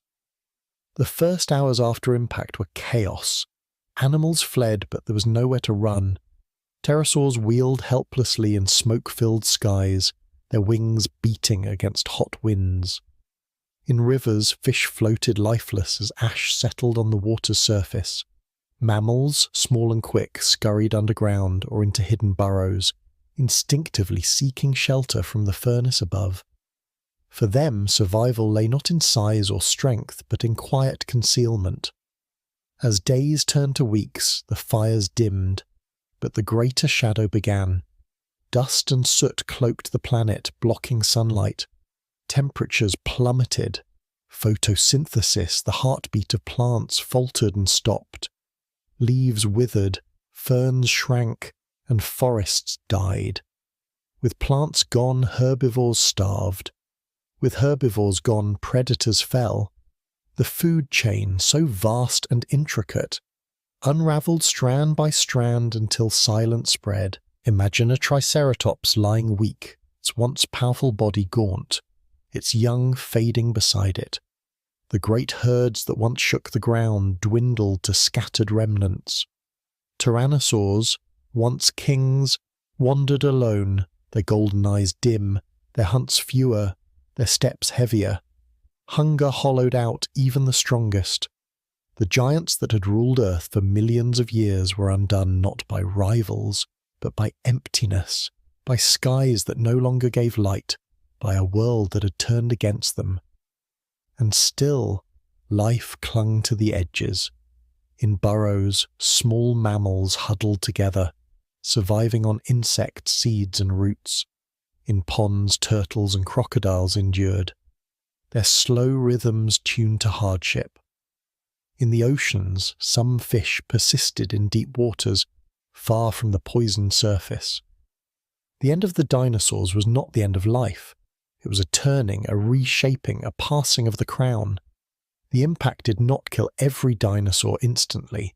Some lingered for months, perhaps years, in dwindling numbers, but the age of dominance was gone. The world that had been theirs, lush, green and warm, was replaced by cold, fire and famine. One by one, the great lineages fell until silence covered the land where once giants walked. Yet even in this darkness, the story was not truly an ending. Birds, the small feathered descendants of dinosaurs, survived. Their hollow bones and quick lives carried the lineage forward. Every sparrow in the sky, every eagle that soars, every penguin that dives is a living echo of the Cretaceous, a whisper of the age when titans ruled. If you were to close your eyes and listen to that day, you would hear both violence and silence, the roar of fire, the crash of waves, the cries of fleeing animals, and then, slowly, the stillness after. The day the sky fell was not just a catastrophe. It was a hinge of history, the line between one world and another. For the dinosaurs, it was the twilight of their reign. For mammals, hidden in burrows, it was the dawn of a new chance. The Earth itself remembers. The crater still lies buried beneath the Yucatan, a scar of stone marking the place where fire met sea. In its layers, we read the story of an instant that changed everything. Ash, glassy spherals, and a thin line of iridium trace the day the giants fell. It is a chapter written not in words, but in Earth's bones. When giants walked the Earth, they seemed eternal. But even the mightiest could not stop the sky from falling.